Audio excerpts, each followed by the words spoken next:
The voyage started just like any other. The cargo ship SS Cotopaxi is making another journey to Havana, Cuba, to deliver coal. It's November 29, 1925. For Captain Meyer and his crew, leaving Charleston Port, South Carolina, it will be the last trip the ship ever makes. Its route ran through the Bermuda Triangle. 2 days into the trip, the Cotopaxi sent out a distress signal. It had got caught up in a strong tropical storm and turned over on its side. The wind was very strong and there was powerful lightning as well. Rain gradually filled the ship's hold. Then there was a bright white flash, and the ship disappeared without a trace. Later, its wreckage was found in the Gobi Desert, which is in a completely different part of the world. All 32 crew members, including the captain, were missing. Of course, the part about the Gobi Desert is fictional. For one of his movies, Steven Spielberg came up with the idea that the ship was moved there by aliens. Still, in real life, the ship was never found, and its crew really did disappear.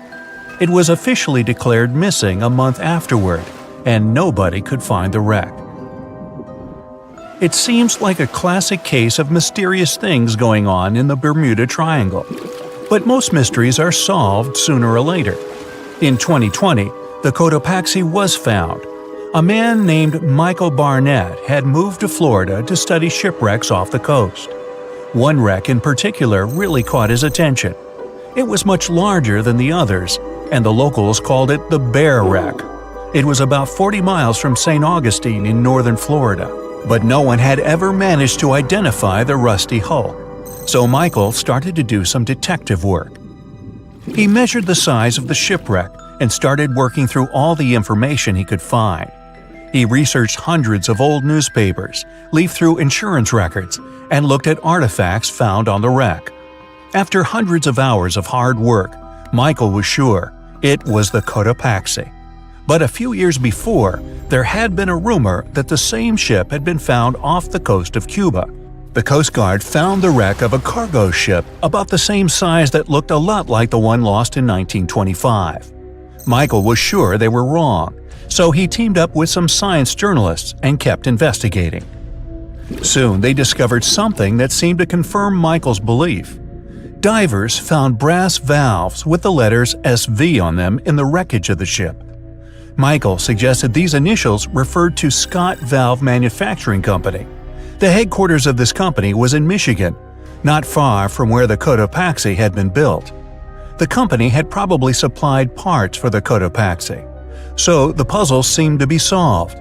The Bear Wreck was really the missing cargo ship. But Michael still needed to work out why the ship had sunk. Did something mysterious really happen to the Cotopaxi in the Bermuda Triangle? Later, Michael found the testimony of the ship's carpenter among some old papers. The carpenter claimed that the hatches covering the coal on the ship had been in a terrible condition before it sank. Repair work on the covers wasn't finished before the crew got the order to sail to Cuba. So if the hatch covers were still broken during the trip, water could have easily gotten on board. This water probably flooded the hole during the tropical storm. This was the real reason why the Cotopaxi went down. There was really nothing mysterious about it. It was just a mistake made by ordinary people.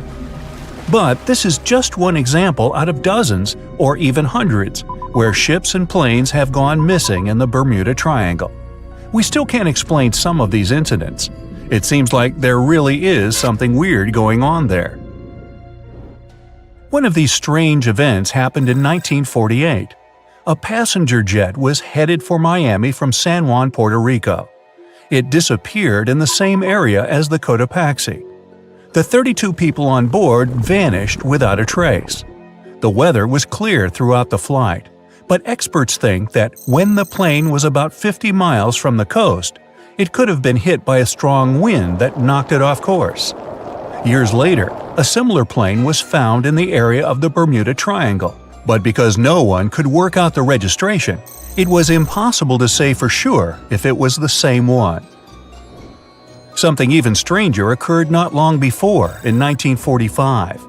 5 planes went missing all at the same time. Some trainee pilots were practicing their navigation skills.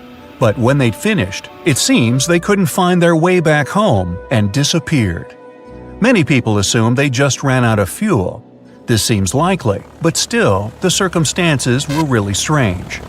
The trainees were being supervised by an experienced pilot who had 2,500 hours of flight time. He would never have let a group of newbie pilots get that far away from their base.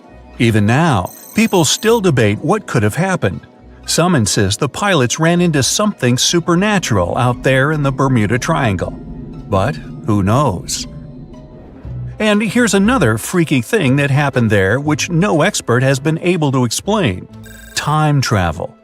In 1970, Bruce Gernon was flying a plane from Andros Island to the Florida coast. When he was at 11,500 feet, a giant cloud appeared in front of him. It kept getting bigger and bigger, and he had no choice but to fly through it. As soon as he did, the plane was surrounded by darkness. It was as if the day had turned to night in a split second. Suddenly, Bruce began to see white flashes of light around him. They were so bright that they lit up the entire sky. But they weren't lightning bolts, although he couldn't really explain what they were. The plane continued through the strange cloud for almost a half an hour. Bruce noticed that the cloud changed shape during this time. The space around the plane turned into a tunnel. Then the tunnel started narrowing. Bruce became really tense as he tried to cope with the plane's controls. All his instruments and navigation equipment were going crazy, and the electronics stopped working. Then, a white light appeared at the end of the tunnel. Just like in the movies, the plane escaped the closing cloud tunnel at the very last second. Everything was fine, but now Bruce found himself in some white fog. He had no idea where he was. Then he managed to contact ground control. He was shocked when he learned that his plane was already in the airspace above Miami. It seemed that something impossible had happened. Bruce was meant to cover a distance of about 250 miles during the flight. This usually took 1.5 hours, but he had managed it in just 47 minutes, almost 2 times faster than normal. When Bruce landed, he went to check the amount of fuel left in the tank. It turned out he'd used up a lot less than the normal amount of fuel as well. Could there be a logical explanation for the time-traveling plane? Well, records show that a large number of sunspots were detected on the surface of the sun that day, and there was a strong solar wind. This could easily have made the electronics and devices on the plane go crazy. But what about the mysterious cloud? The Florida coast is a place where 2 large air currents meet. One has a high pressure and the other is a low pressure one. This causes a lot of storm clouds in the area. But people still debate how Bruce was able to cover the distance so quickly. Some people say that some kind of mysterious dark energy was involved. Others say it was a gravitational anomaly that curves space and time. Others think that Bruce is just a fraud. We still don't know the truth. So, is there really something supernatural about the Bermuda Triangle? Or is it all just coincidences and made-up stories? The truth is that no more planes and ships disappear in the Bermuda Triangle than anywhere else in the world. No matter what happens, don't stop! We almost got it! 2 treasure seekers are digging frozen ground in a cornfield at night. It's raining hard, lightning is flashing, but these 2 guys keep working. And now the shovel hits something solid. No way! A treasure chest! They start digging faster and find a piece of a ship's engine. What the? Far from the seas and lakes, somewhere under the fields of Kansas City, they found a giant sunken ship. How is this possible? Now you'll see. Some people spend their lives searching for shipwrecks with treasures underground. One of them is explorer David Hawley. He's been looking for such ships far from the seas, rivers, and oceans for many years. He does this because he likes the feeling of adventure. The holds of these ships may contain chests of gold, antiques, and artifacts. And you can get a lot of money for them. David says you don't have to go into the ocean to find a sunken ship. They may be lying in your backyard. But why do ships end up buried underground among fields, farms, and plains? Let's find out using the example of steamboat Great White Arabia. According to old records, the newspaper clippings, this ship had been carrying about 200 tons of treasure before it sank in 1856. Many rumors and local legends said the ship was lying underground a few miles northeast of Kansas City. It was there because people deliberately altered the riverbed and channels of the Missouri River in the second half of the 19th century. They artificially brought the shores closer to each other. They narrowed the river to increase the flow's speed so boats could sail much faster. In the 19th century, steamboats were the most popular means of transporting passengers and goods. Before railroads, they extended the western border across the Mississippi and Missouri rivers and brought supplies to people. That's why it was so important to increase the speed of their movement. So, on September 5, 1856, Arabia was sailing along such an estuary. It came across a snag sticking out of the water. A piece of log quickly flooded the ship. Fortunately, all passengers were evacuated. But the steamer and its precious cargo reached the silt bottom of the Missouri River in a few minutes. Several years had passed. Everyone forgot about the vessel. During this time, the course of the Missouri River had changed. But Arabia remained under the wet, muddy bottom. The soil level above it was getting higher, and the ground was losing moisture. Eventually, many decades later, a cornfield formed above the sunken ship. In the 1980s, one farmer owned this area, and he had no idea what was hidden in his territory. David Hawley carefully studied the history of the sunken ships of the USA. He knew that hundreds of steamers had gone underwater all over Missouri, but most of all, he was interested in Arabia, as there were rumors that it was filled with gold and other valuable things. The territory of cornfields in Kansas was vast, but David Hawley knew how to search properly. In 1987, he started working. First, together with his brother and father, they collected all the clippings from old newspapers they could find. They were looking not only for information about the steamer, but also for maps of the Missouri River. They tracked its historical changes, checked the dates, and identified a large area where the steamer sank. Next, they used electromagnetic testing and other geological stuff to study the soil and find the right place. They searched for differences in ground moisture and density. Then, they went through the territory with powerful metal detectors. And so, by the fall of 1988, they had determined the location of the steamer. Arabia was the size of a football field. This gigantic vessel lay 45 feet underground, 4 stories down. But before they started excavating, they had to ask the owner of the cornfield for permission. For the farmer, this news was a big surprise. He agreed, on the condition that the excavations would be completed by spring so that he could sow a new crop. Digging a giant ship in winter is much more difficult and expensive than at other times. It includes additional equipment, electricity, and heating costs. The team worked day and night. They financed the excavations out of their own pocket. Each invested more than $10,000 and took out a bank loan. Finally, they noticed the first details of the ship. The shovels hit the huge engine boilers and the deck. The goal had been achieved. Most of the cargo lying inside the sunken ships is covered with rust, shells, mud, and is badly damaged. The contents of Arabia were in excellent condition, considering that the ship had sunk 130 years prior. Unfortunately, they didn't find the chests of gold. Still, they got several tons of other valuable cargo, household items of people who lived in the middle of the 19th century. It was a time capsule. The ship was carrying supplies for hundreds and thousands of people, and all these things were perfectly preserved. For example, they could clearly see the brand stamp Goodyear Rubber Company on one rubber shoe.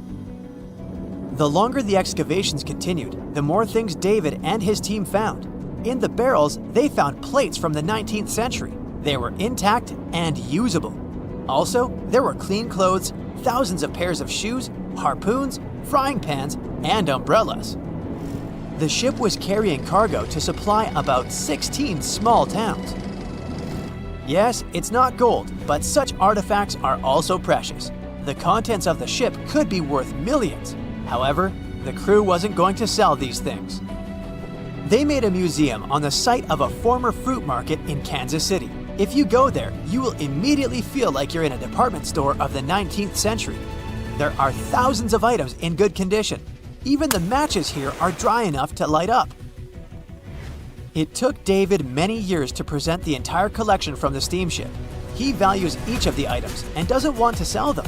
Anyone can come here, pay for a ticket, and find themselves in the past. Who knows, maybe there's an old ship hidden in your backyard too. Geologists found an older vessel in the hot desert of Namibia in 2008. This ship sailed back in the days when pirates scared sailors on the seas, and now it's inside a dried-up lagoon. The ship sailed from Lisbon in 1533 and disappeared with the crew near a small diamond mining town. After almost 500 years, the hull had been badly damaged. Only the carcass of the ship remained, but the treasure hidden inside the vessel stayed intact. They carefully studied the boat for a long time, trying not to ruin anything. And then, 5 days later, they found a big old chest in the hold. Carefully opening it, they found gold coins there. Thus, the cost of the ship was estimated at about $10 million. The exact cause of the shipwreck is unknown, but experts believe the ship was destroyed by heavy cargo and bad weather. It went to the bottom of a lagoon that later became a desert. Some find an airplane in their backyard, others discover a ship, and one man found a passage to an ancient secret city in his house. This happened in Turkey in 1963. The owners of the building decided to make repairs. He went to his basement and knocked down the wall to turn this place into a living room. And so, behind one wall, he found a tunnel leading underground. The man thought it was some kind of a secret chamber. He went down there and realized it was something much more than that. It was an ancient city 18 floors deep. People built it in the years 780 to 1180 as a refuge from weather disasters and the invasion of enemies. This place also includes many underground tunnels that stretch for several miles in different directions. People could get to the town from different points using secret passages leading to these roads. The city can accommodate about 20,000 residents, livestock, and tons of food supplies. Archaeologists have also found a chapel, schools, stables, and public kitchens there.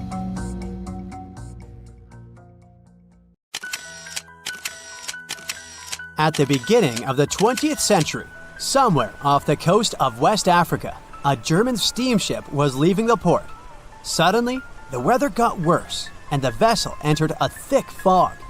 The sailors ran aground on a sandbank close to the shore. Luckily, no one was hurt, and they were even able to save their precious cargo.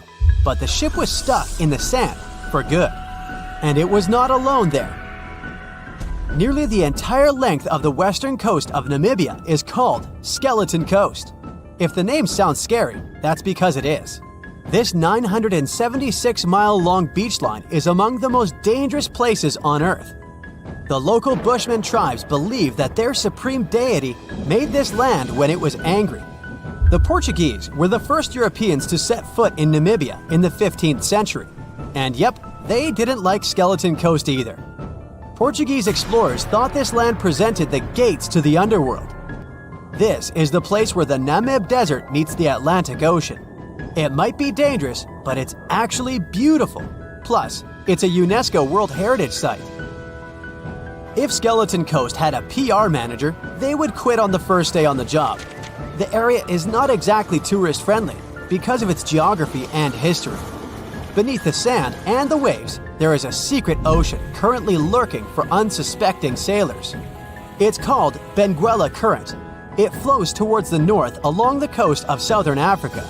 This part of the Atlantic is rich in marine life, but the current's land neighbor isn't that happy with the deal. This arid climate created the Namib Desert, one of the driest regions on Earth.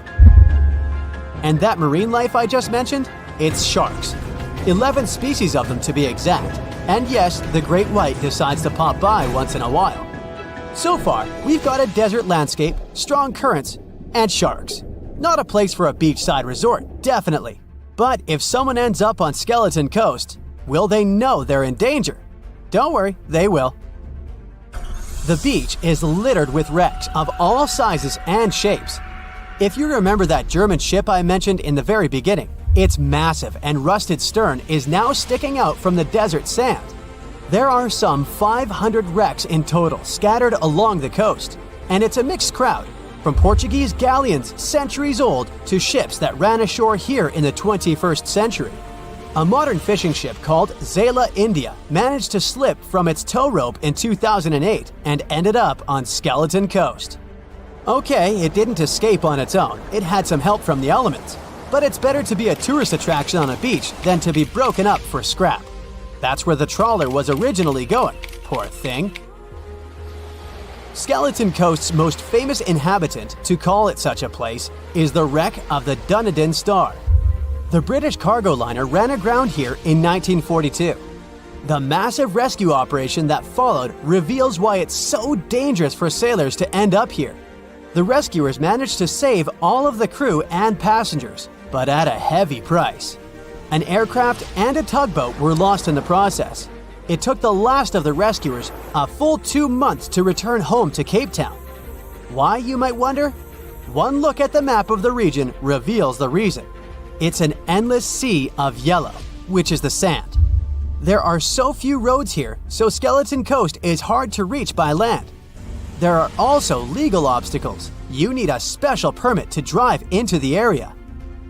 But the skeletons in the name of the area don't only refer to ships, they also stand for animal bones. Most of these belong to whales and seals. Many animals have adapted to the area, so lions and hyenas roam the coastline in search of a meal. Yeah, now there are hungry lions as well, as if those sharks weren't enough.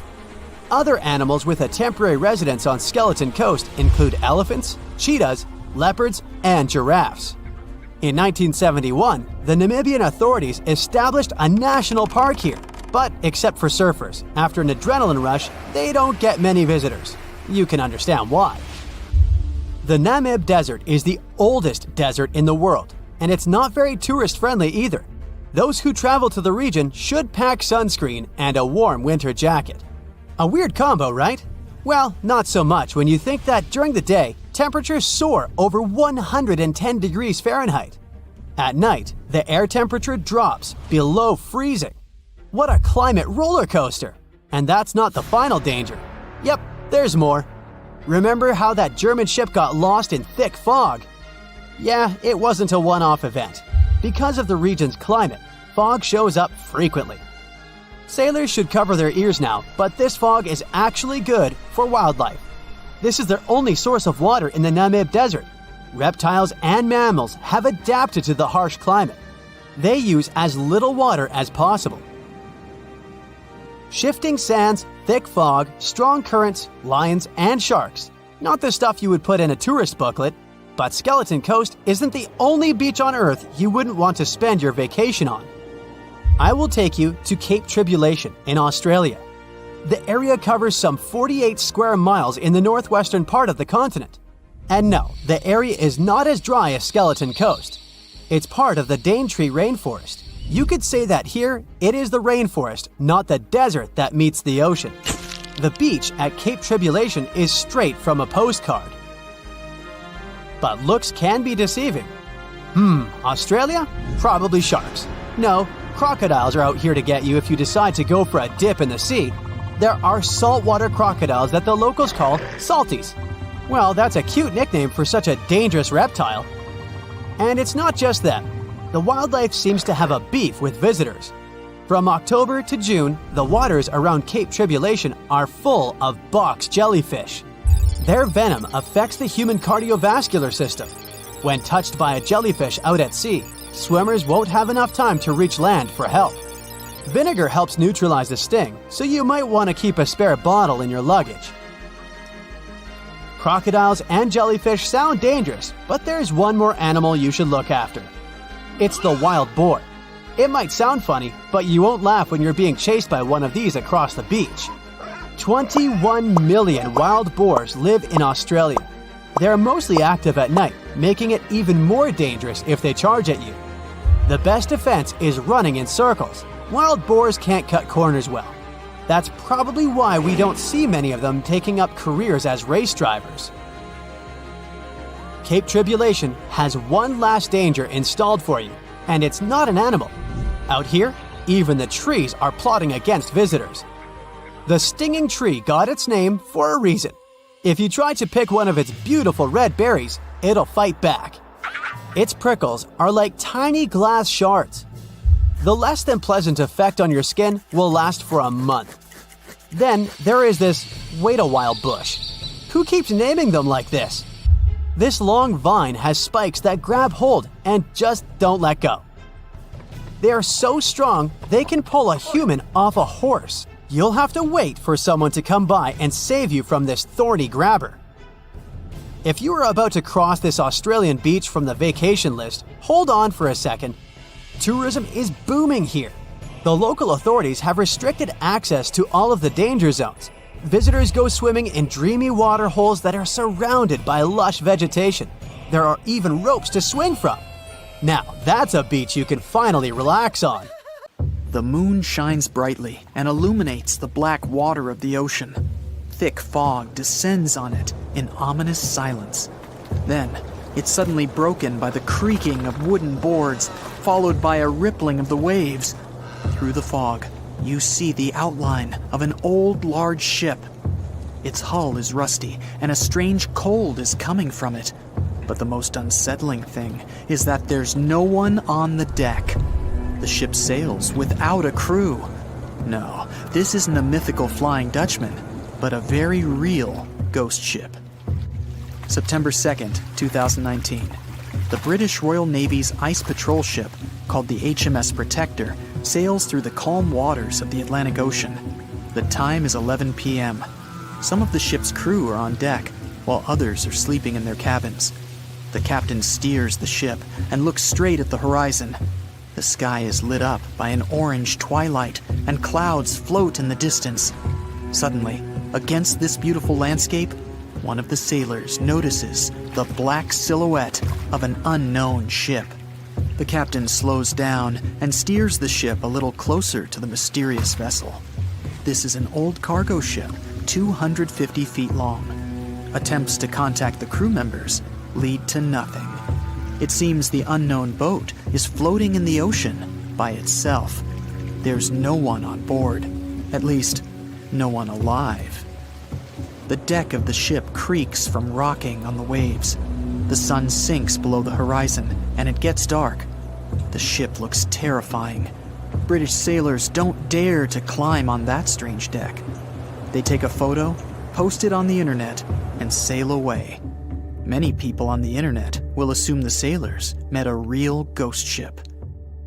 5 months later, we're in the village of Ballycotton in County Cork, Ireland. A local leaves the house early in the morning to go for a daily run. Music in his headphones, fresh cool air, and a scenic route are ideal conditions for a good workout. The jogger runs along the road on the coast of the Celtic Sea. There was a strong storm last night, and now the sea looks calm. The man runs along the top of a low cliff and notices a huge vessel. An old rusty cargo ship 250 feet long lies on the beach, right among the rocks. No people on board. It seems the ship has been here for ages, but the local is sure this vessel wasn't here yesterday. A little later, it turns out this is the same ship that the sailors from the HMS Protector saw 5 months ago, thousands of miles from this place. The cargo ship, called the Alta, was built in 1976. Nobody knows who used it all this time and for what purposes. It's only known that in 2017, the ship was purchased by a new owner and marked with the flag of Tanzania. It's important to say that almost all cargo ships are equipped with AIS, Automatic Identification System, which is needed to track ship movements in the ocean. Since 2015, something strange started happening with the Alta's AIS. The ship disappeared from the satellites, then reappeared again. Over the past few years, this ship had changed several names and flags. It's not surprising that its AIS shut off and turned on numerous times. It's said that some of those who disable AIS on their ships do so to hide outlaw activities. The ship's captain, whoever it was, clearly didn't want to show the Alta's movements. As AIS showed in 2017, the ship had sailed near Greek port cities. The Alta made 12 stops in 3 such cities in different parts of Greece. Then, the AIS signal disappeared, and 10 months later, the Alta reappeared near the northern coast of Africa, 1,200 miles from Greece. In September of 2018, the ship was sailing about 1,400 miles southeast of Bermuda, and at that time, the crew members started having problems. There were 10 people on board the Alta. On September 19th, the ship's engine failed right in the middle of the Atlantic Ocean. The nearest shore was very far away. The ship began to drift. As days passed, the crew couldn't fix the vessel. Food supplies were running low. The crew started to panic and tried to contact someone. The situation got worse as a strong hurricane was approaching the place where the ship broke down. Crew members contacted the U.S. Coast Guard. On October 2nd, a helicopter headed towards the ship. Food and water were unloaded on the Alta. This was enough for the crew to bide their time for several days. About a week later, a rescue boat sailed about 1,500 miles to reach the Alta and help the stranded sailors. Shortly before the start of the hurricane, American rescuers succeeded. The entire crew of the wrecked ship was taken to Puerto Rico. The Alta remained drifting in the ocean. After a while, another ship arrived to tow it to the coast of Guyana. Then, something went wrong again. The ship was hijacked. Who did it and why remains a mystery to this day. But then, for some unknown reason, the thieves decided to abandon the ship and left it to drift in the ocean. For almost a year, the ship's location couldn't be tracked. Then, in September 2019, the vessel was found by the British Royal Navy. How the Alta was able to cover the distance across the Atlantic and wash up on the coast of Ireland is unknown. An investigation has been launched in Ireland. It's necessary to identify the owner of the vessel and find a responsible person to take on the task of towing it. But no one has since been found. Once, an unknown person called the Irish authorities and introduced themselves as the owner of the ship, but didn't provide any evidence. Several barrels of oil were found on board the Alta. To dismantle the ship, the Irish authorities will need to spend about 10 million euros. Local residents are annoyed by the wreck too. Corroding metal is bad for the environment, and kids have already snuck on board and posted a video on the internet from inside the abandoned ship. The further fate of the Alta remains unresolved. It's still lying there. That ship sailed in the ocean for just 2 years. Now imagine if some other managed to drift for 38. In all that time, no one could catch this ship, and people still seek it. That vessel is called the SS Baychimo.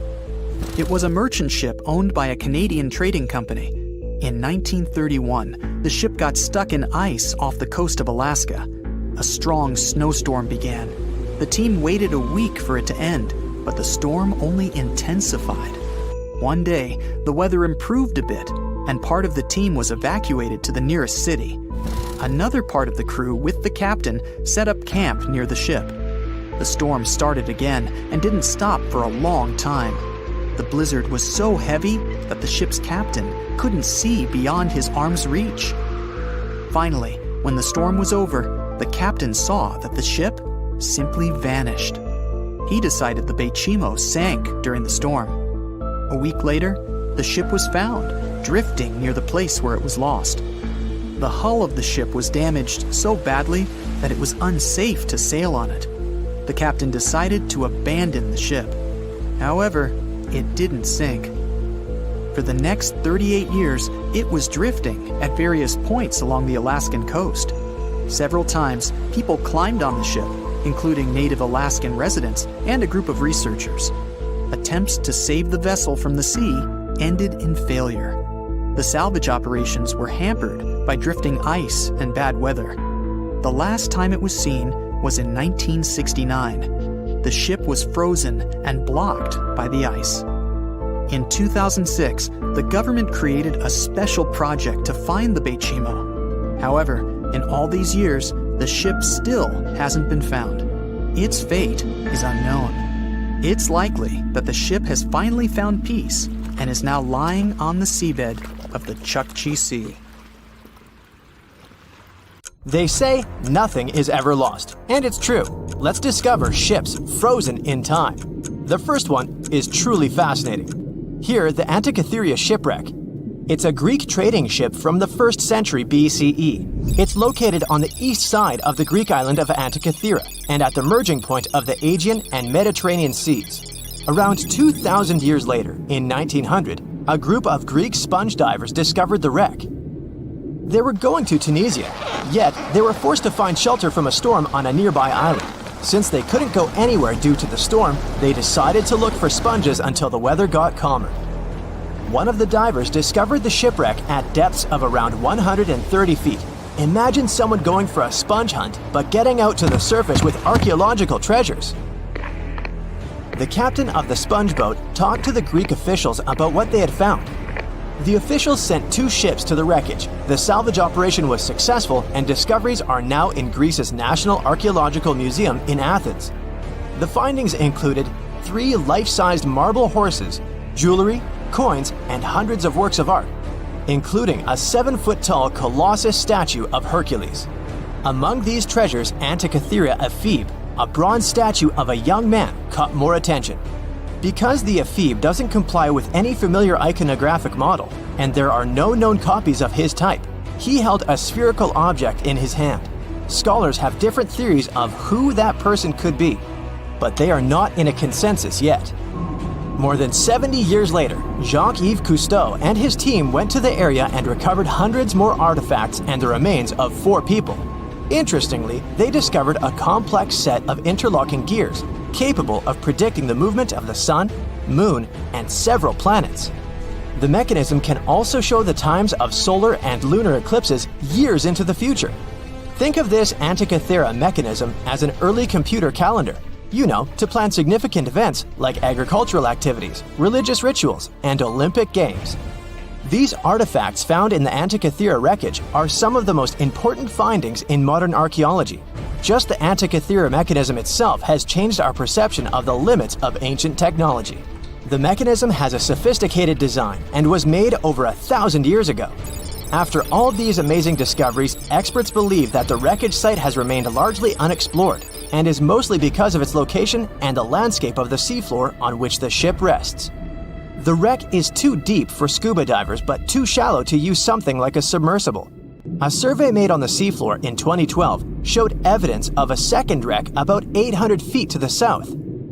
It's clear that this area has a lot to offer humanity. What would happen if those sponge hunters didn't go to the area?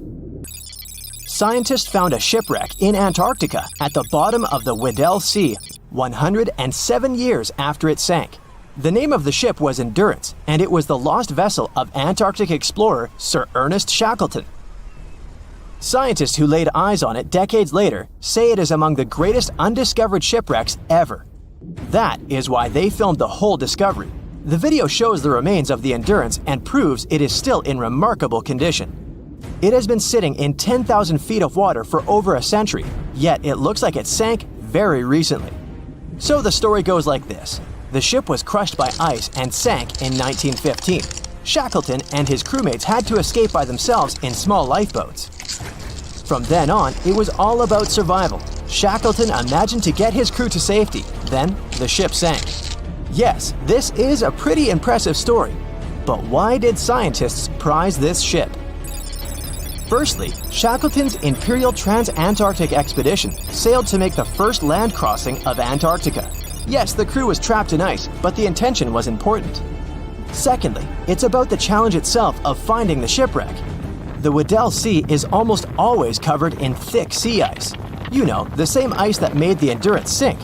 Getting near the presumed sinking location is super hard, let alone being able to conduct research. Experts of the modern expedition team foresaw the time when the lowest extent of Antarctic sea ice would come using satellite images. They realized that the weather was in their favor to start an expedition. Dr. John Shears said that they have successfully completed the world's most difficult shipwreck search, fighting against constantly shifting sea ice, blizzards, and temperatures decreasing to -0.4 degrees Fahrenheit. Yeesh, I can't imagine the worst conditions in Antarctica if these conditions are in their favor. Lastly, look at this. It's timbers. They're very much intact. Plus, you can read the ship's name. It's still visible. Marine archaeologist Menson Bound says that this is the finest wooden shipwreck he has ever discovered. He has 50 years of career experience, so I believe the guy. So how come the wood is not rotten? Dr. Michelle Taylor, a deep-sea polar biologist, said that there has been little wood deterioration because the wood-munching animals are not in this forest-free region of Antarctica. Workers of a coal mine in East Serbia discovered 3 shipwrecks that had been there for at least 1,300 years. The largest shipwreck is an ancient Roman fleet. It's around 50 feet long with a flat bottom. It's estimated that the ship could carry a crew of 30 to 35 people. Looking at its hull, you can see the marks of repairs. Wow, this one had a lengthy career. You know, it gives us insight into more than 1,000 years ago. The 2 smaller vessels, on the other hand, match descriptions of boats used by Slavic groups to attack the Roman frontier. These 2 have been discovered under mud and clay in an ancient riverbed. Apparently, in those times, there was a Roman base in a place called Viminacium City. Interestingly, Viminacium was a provincial capital with an estimated 40,000 inhabitants in the 4th century CE. For comparison, it was even larger than Pompeii. The Kostelach coal mine is a center of hidden gems. Archaeologists had found evidence of ancient human and animal activity here before. For instance, in 2012, experts found bones of at least 5 woolly mammoths, which went extinct about 10,000 years ago. Canadian archaeologists found a ship 150 years after it went missing in the Canadian Arctic waters. This merchant ship is called HMS Investigator. It was purchased in 1848 to search for the explorer Sir John Franklin's ship that got lost in the Northwest Passage expedition. So, HMS Investigator left Britain in 1850 for this rescue operation. The expedition crew, captained by Robert McClure, sailed the Investigator into the water. He realized that he was in the final leg of the Northwest Passage, the sea route across North America. But before he could sail into the Beaufort Sea, the 122-ton ship itself got stuck in the thick ice. The crew spent the winter over the Prince of Wales Strait. The following summer, McClure tried again to sail to the end of the passage, but the ice blocked his way once more. Here, too, the crew was forced to leave the ship. He steered the crew into the Bay of Mercy. There, they were to remain until 1853 when the crew of the HMS Resolute rescued them. Imagine a crew of 60 people who had to spend 3 winters in the Arctic without even knowing if they would survive. Later on, the ship was found sitting upright in about 36 feet of water. It was in very good condition. Arctic water has prevented the outer deck of the vessel from deteriorating quickly. The outline of the ship and its timber can be clearly seen. Plus, archaeologists have uncovered artifacts on land left by the sailors. They had unloaded everything before abandoning the Investigator. 3 sailor graves and 1 British naval shipwreck had also been discovered in the area. I wonder what else they could find there. Wow, it's the only place where 1 minute you're learning 17 natural ways how to get rid of houseflies, and the next, you're taking an epic journey straight into a black hole. More than 10 billion, with a B, views in total. That's 47 billion minutes watched, or more than 70,000 years. That's all the way back to the Ice Age. No, I wasn't around then. 40,000 videos, hundreds of topics, and most importantly you, a whole 44 million of you. Our viewers. We could populate an entire country if we wanted to. We'd like to continue helping you learn and giving you useful skill improvement tips. Got a thirst for knowledge? We've prepared 4 masterclasses on creating a 2D character animation from scratch, 10 hours of video lessons, practical tasks using professional software, and additional materials that you can use with your own projects. Get the full course now and create your own animated masterpiece. There's a ship drifting somewhere in the ocean without a crew. The last time someone saw it was over 50 years ago. Its story reminds of that of the Flying Dutchman, a ship that's bound to sail forever and bring disaster to whoever sees it at sea. At least the legend says so. Unlike the Flying Dutchman, the SS Baychimo was definitely real and built for a German company in Hamburg and began as an ordinary cargo ship. It was trading supplies between Hamburg and Sweden in the Baltic Sea starting from 1914. It had a strong steam engine and a hull made of steel. A few years later, it became British property. Then, in the 1920s, a Canadian company purchased it for around $18,000, a huge amount of money back then. The new owner, the Hudson's Bay Company, was actively using the ship for several years. They would often send it on voyages from its home port in Scotland to Siberia, Alaska, the Yukon, and the Northwest Territories. It also passed through the Panama Canal and even the Suez Canal, with fur pelts for sale on board. Sometimes it would also transport passengers. It had completed 9 successful voyages before this strip of good luck came to an end. Starting from the 1930s, SS Baychimo would have trouble with ice and storms. When it first got trapped in ice in October of 1931, some of the crew managed to escape to Alaska. 15 of 22 sailors decided to stay with their vessel and try to save it. They had furs and other valuable cargo worth around $58,000 aboard.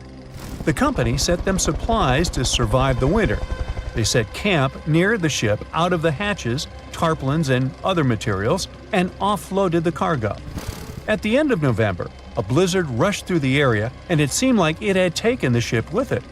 The ice platform had survived, but the ship broke free. Some of the crew members were sure it had sunk. But soon after, they heard from one of the locals who had spotted their ship around 45 miles away from their camp. The crew moved on with their lives, and the ship started its journey as a runaway vessel. People would spot SS Baychimo once a year or so, all the way until 1965. It was mostly spotted off the coast of Alaska. A man going to Nome with his sled dog, along with prospectors, explorers, and treasure hunters, all claimed to have seen SS Baychimo. Someone tried to board it and take it to port, but ended up stranded on it for days because of horrible weather. Others got luckier and managed to take a whaleboat, some furniture, and other valuables from the vessel. Those who got close to the ship saw that it was damaged and missing the propeller. Still, it stayed afloat without a crew for at least 38 years and became the longest sailing ghost ship in history. In 2006, the Alaskan authorities started a project to solve the mystery of this ghost ship of the Arctic and finally find SS Baychimo, either still above or below the water. So far, the project has not been a success. SS Baychimo remains one of the estimated 4,000 ships that have disappeared off Alaskan shores. If the legend of the 17th century isn't lying, this ghost ship could be sailing somewhere along the Flying Dutchman. It belonged to the Dutch East India Company. Its captain managed to do the impossible for that time and sailed from Holland to Indonesia in only 3 months. They said he was flying over the sea, and some evil tongues explained that he had made a deal with evil forces to achieve that. Once the ship was sailing back home, its captain and crew disappeared without a trace. There are many versions of what happened to it. One of the first ones said it had tried to enter port at the Cape of Good Hope, got in a terrible storm, and sank as there was no captain to save it. Another legend says the captain had refused to obey the skies to let the ship sink during the storm. A scary life form then struck the boat and the crew, and it was condemned to forever wander without rest. Many sailors claim to have spotted the wandering Dutchman. The Duke of York, who was to become King of England, mentioned having seen it in Australian waters. Right after spotting the ship, the man who saw it first fell from the top of the mast and didn't survive. There were more encounters with this legendary ship up to the middle of the 20th century. Ships would nearly collide with it as the Flying Dutchman jumped out of the blue. Scientists have a more logical explanation for this mystery: Fata Morgana, not to be confused with Hakuna Matata.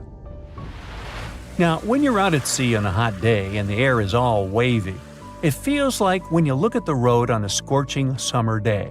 That's because of something called atmospheric refraction.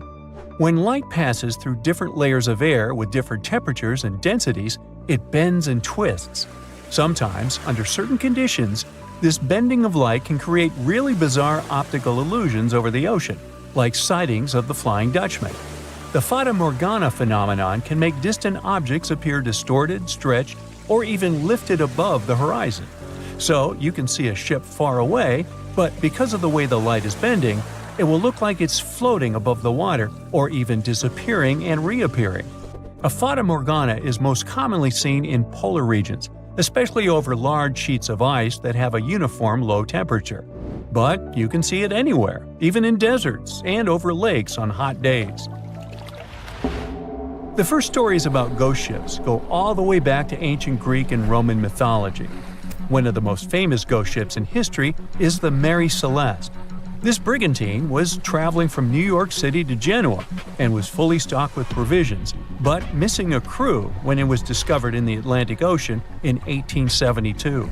The crew's personal belongings were also there, completely undisturbed. The final entry in her log was made 10 days earlier.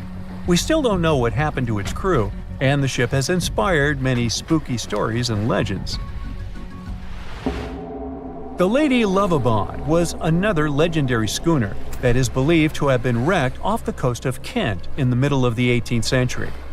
The story tells that the ship's captain, Simon Reed, had just got married and took his bride on board for a celebratory cruise, despite the superstition that it could bring bad luck.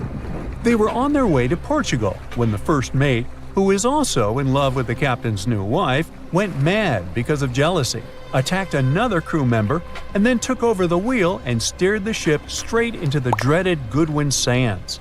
No one aboard survived, and the schooner is said to reappear as a ghost vessel every 50 years. In present times, many vessels become abandoned and turned into ghost ships intentionally. There are thousands of them floating in U.S. rivers, lakes, channels, and coastal waters. Some people lose their boats in storms and other extreme weather. Others have to abandon their boats because maintaining them can cost 10% of the boat's price. Plus, docking a vessel can add up to several $1,000s every year. Most boats have been made of fiberglass, so an owner can't just recycle them as scrap metal. So, once they want to get rid of it, they often tie it to a dock and sneak away, or leave it floating far away from the shore, or just try to sink it. When ghost ships sink in shallow waters, they can cause damage to coral reefs, mangroves, marshlands, oyster habitats, and wetlands. Plus, they can collide with unsuspecting regular ships and cause real trouble. So, don't do that. Enough said. Strange things occur in the cold waters of Antarctica. One of these things happened to a ship called Jenny. It was a small schooner whose history began in 1822. The boat and its crew set sail and disappeared a year later. For 18 years, the ship was considered sunk. People forgot about it, but in 1840, the vessel reminded the world of itself. That year, the whaling ship Hope sailed through the Drake Channel in Antarctica. The crew members noticed a ship among icebergs. It was the schooner Jenny. It was floating slowly in the dark, with no signs of life. The captain of the Hope, Mr. Brighton, gave the order to approach the mysterious vessel. They thought it was some creepy ghost ship, but as they came closer, they noticed crew members on the deck. The sailors of the Hope called out to them, but received no answer. This time, it became clear that something terrible had happened to the Jenny. When Brighton boarded, he realized that the Jenny crew members weren't missing. They were here. Frozen people stood like statues. Brighton went down to the lower deck and found the captain. He was sitting frozen at the table, holding a pen. Brighton looked at the logbook. The last record was made on May 4th, 1823. The captain wrote that he was the only living member of the crew. They spent 71 days without food. It seemed that the ship got lost in the sea because its captain went off course or sailed into an iceberg, but no one knew for sure. After that, nobody ever saw the Jenny again. According to rumors, the crew of the Hope abandoned the frozen ship and left it to drift in the cold waters. According to other rumors, this whole story is fiction. The story of the Jenny was described in a German magazine in the middle of the 19th century. Still, there was no further evidence of the ship's existence. Already in our time, Cambridge University decided to explore the case of the Jenny. The researchers discovered that one of the crew members of the Hope, who didn't disclose his name, told someone the legend of the frozen ship. Someone shared the story with another guy, and it was published in a German magazine called Globus. And that's all. There was no other evidence. One of the most famous ghost ships was the Mary Celeste, and there's no doubt about its existence. The history of this vessel was documented in court. People wrote about it in newspapers, but the most exciting thing is that the ship continued to be used even after 10 people disappeared from its deck. The history of the Mary Celeste began in Canada in 1861. When it was first built, the ship was called the Amazon. It changed captains several times, and it also hit some rocks. The boat was sold, bought, then sold again, repaired, and sailed under the name Mary Celeste. In 1872, it had a new captain, Benjamin Briggs. He was a decent, brave man with a lot of experience in navigation. He had a beloved wife, a daughter, and a son. When he went on his last voyage, he took his wife and daughter with him, and his son stayed in America. In November of 1872, the Mary Celeste sailed from the port in New York with 10 people on board and disappeared. 8 days later, another ship, the Dei Gratia, also left New York and followed the same route. Dei Gratia's captain, David Morehouse, noticed the Mary Celeste and immediately realized something was wrong. The ship was moving too freely, as if no one was controlling it. The captain tried to contact the crew members, but no one answered him. Then, together with other sailors, he climbed aboard the Mary Celeste. The ship was in good condition. There was no damage. The hold was slightly filled with water, but it could be easily pumped out. Everything seemed fine, but one lifeboat was missing. The crew members' valuables were in their cabins. The cargo was in the hold. The supplies of water and food were untouched. Judging by the records in the logbook, the ship was caught in a storm, but it was not too strong. Other ships also sailed through this storm, but nothing bad happened to them. The last record was dated November 25th, and it claimed that everything was fine. The sails of the Mary Celeste were slightly damaged, but perhaps it happened after the crew had disappeared. The whole ship was in excellent condition, but what made the people leave it? Part of the crew of the Dei Gratia stayed on board the Mary Celeste to bring it to dry land. Everything went well. They delivered the ship to the closest port. Next, the captain of the Dei Gratia appeared before the court and told about what had happened. However, the prosecutor and the judge didn't want to believe in the story of the Mary Celeste. They were sure the captain got rid of the ship's crew to get money for its cargo. According to the maritime laws of that time, if you found a ghost ship with valuable cargo, then a substantial part of this cargo belonged to you. So, many people thought that David Morehouse decided to earn some money. This version seemed to be more valid than the one about the mysterious disappearance of 10 people. Fortunately, no one accused the captain of committing a crime. They thanked him for his service and gave him a monetary reward. However, his reputation was damaged, which greatly affected his career, as many believed he attacked the crew of the Mary Celeste. But even after this terrible case, trial, and investigation, the story was not over. The Mary Celeste was still an expensive and efficient vessel. It sailed several times, but then one captain crashed it into the reefs to get insurance. The court revealed this deception and accused the captain of intentional property damage. The story of the Mary Celeste became famous all over the world. People began to build their theories, realistic and not. Someone believed the ship had sailed through the Bermuda Triangle. But this version was quickly refuted, as the route of the Mary Celeste passed thousands of miles away from the Bermuda region. Did the Kraken or another giant monster attack the ship? Nope. Since the boat was found in almost perfect condition, there were no signs of a struggle. One of the most popular versions was that the crew of the Mary Celeste stole some valuable cargo and sailed to Spain on the rescue boat. However, those who knew Captain Benjamin Briggs said he was a good, honest man. Besides, he had a son in New York, and Briggs would never leave him. A more thorough investigation revealed that a series of accidental circumstances could have caused the disappearance of the ship's crew. Before its last voyage, the vessel delivered coal. Perhaps the pump intended for pumping water got clogged with coal after that. And when the ship got into a storm, the hold filled with water and the pump broke.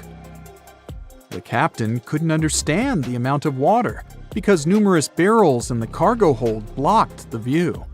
Benjamin Briggs assumed it was dangerous to stay on the ship during a storm, so he evacuated with the passengers on a lifeboat. Perhaps they were close to land and decided to sail there, but the storm intensified and overturned the boat. Also, one record in the log journal said that the chronometer was faulty. It was a device that helped to determine your location at sea using longitude. Briggs got lost and didn't know which way to sail. The storm was strong, and he couldn't determine whether the ship would sink. Perhaps Briggs decided to leave the ship in a rescue boat when he saw the coast of the Azores. The uniqueness of this ghost ship case is that, unlike many others, you can investigate it yourself. There's a lot of information about the Mary Celeste on the internet. There are documentaries and research articles. Perhaps you'll be able to notice something that others haven't seen and solve the mystery of the disappearance of 10 people. They said it was the most technologically advanced ship.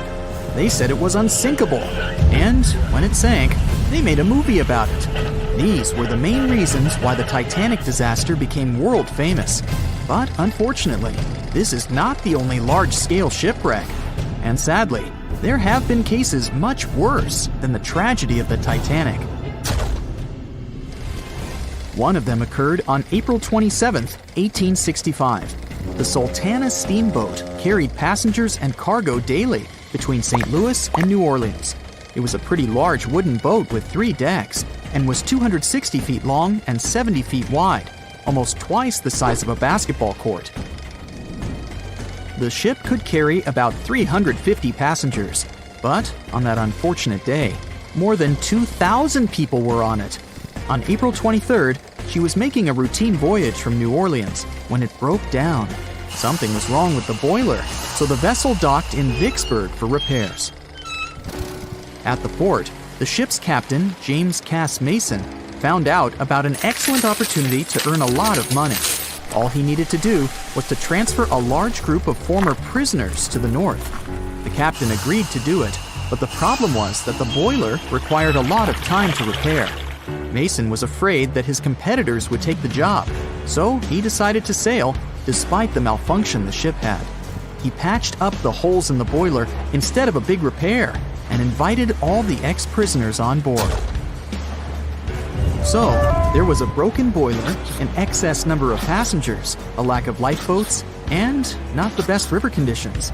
Also, the captain refused to send the ex-prisoners to the hold, so they were all with ordinary passengers. There were strong chances for a shipwreck, but the greedy desire to earn more money was stronger. The Sultana went on a voyage and sailed up the river for 2 days.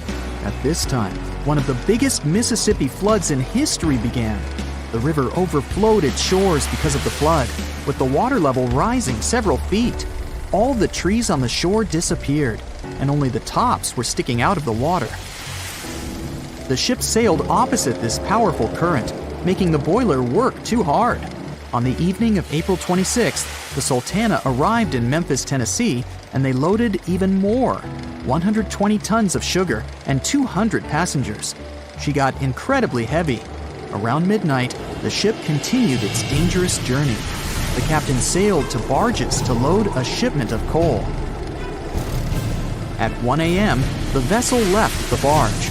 At 2 a.m., the broken boiler, unable to withstand the load, suddenly exploded. The Sultana was just 7 miles north of Memphis. Few people survived that day. The problem was that passengers trying to escape from the fire jumped into a cold river with a strong current.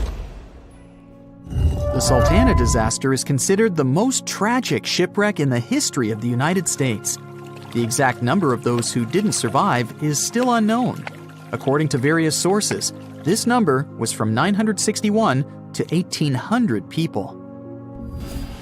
Don't be surprised that almost no one knows this story. There were many more survivors in the Titanic tragedy, and everybody heard about it. But the Sultana sank during one high-profile event. 12 days before the shipwreck, the country lost Abraham Lincoln. People hadn't yet recovered from this news, so no one paid much attention to the tragedy of the Sultana. Many catastrophes happened quite recently by historical standards.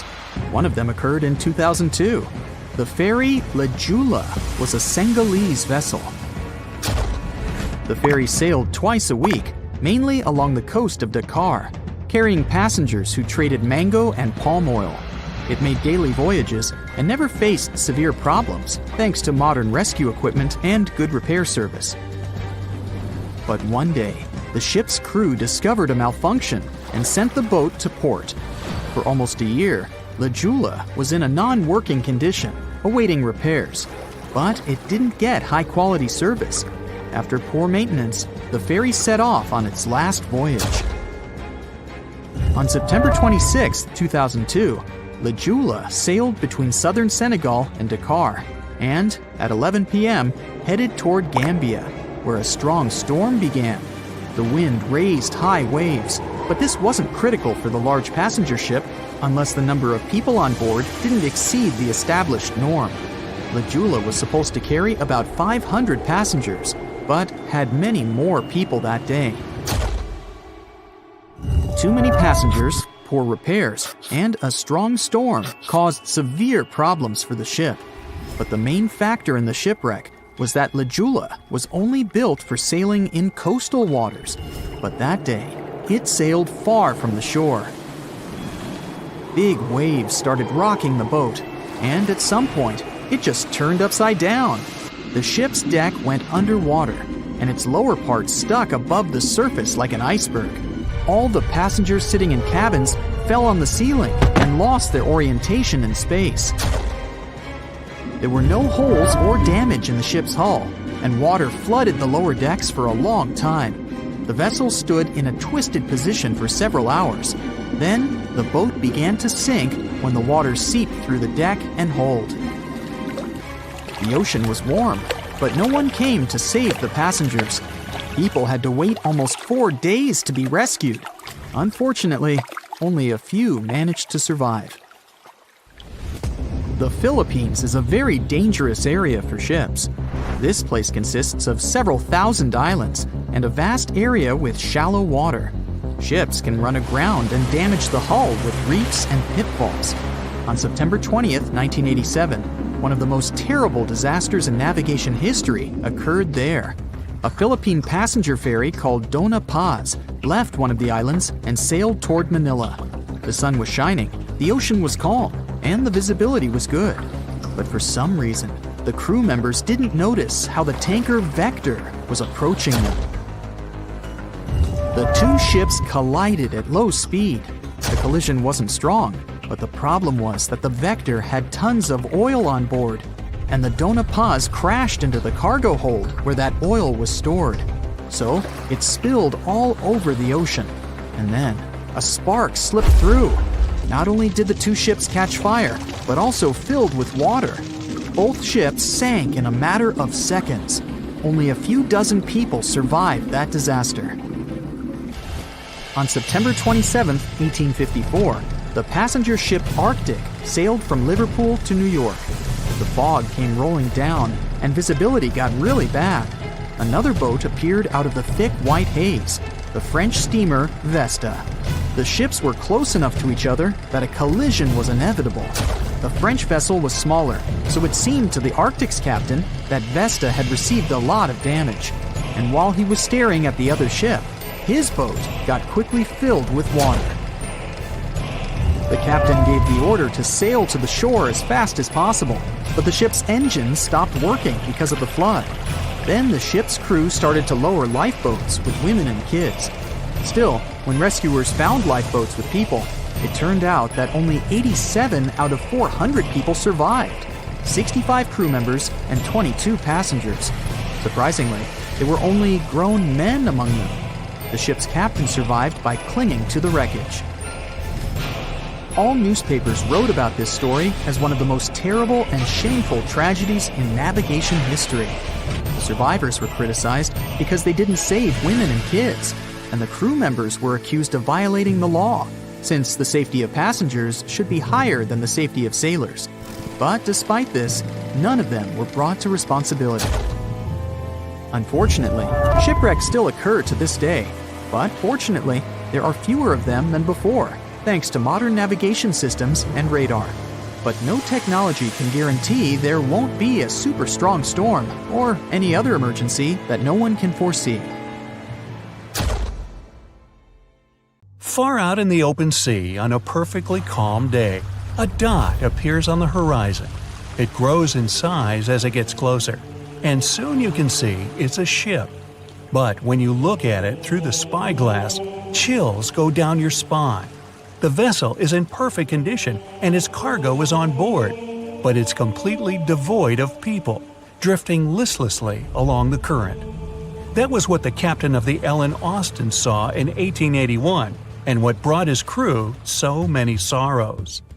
In December of the previous year, the Ellen Austin, a big 210-foot-long ship, left the port of Liverpool to make its trip to New York. The ship was carrying a load of people hoping to find a better life in the New World. Captain A.J. Griffin took the vessel due southwest for a shorter voyage, and a few weeks into 1881, they found themselves north of the Sargasso Sea, known for its lack of winds and strong circling currents. Ships that got caught in those could lose control and keep on drifting in circles until they were dragged into the center. From there, they'd be incredibly lucky to get back past the currents, but more often than not, they stayed in the desolate desert of the sea forever. Worse still, the area belonged to the notorious Bermuda Triangle, which was already known to take down ships and make them disappear without a trace. The ship's crew were nervous, afraid of being in such a dangerous area so close to a sea that could bring them to a standstill.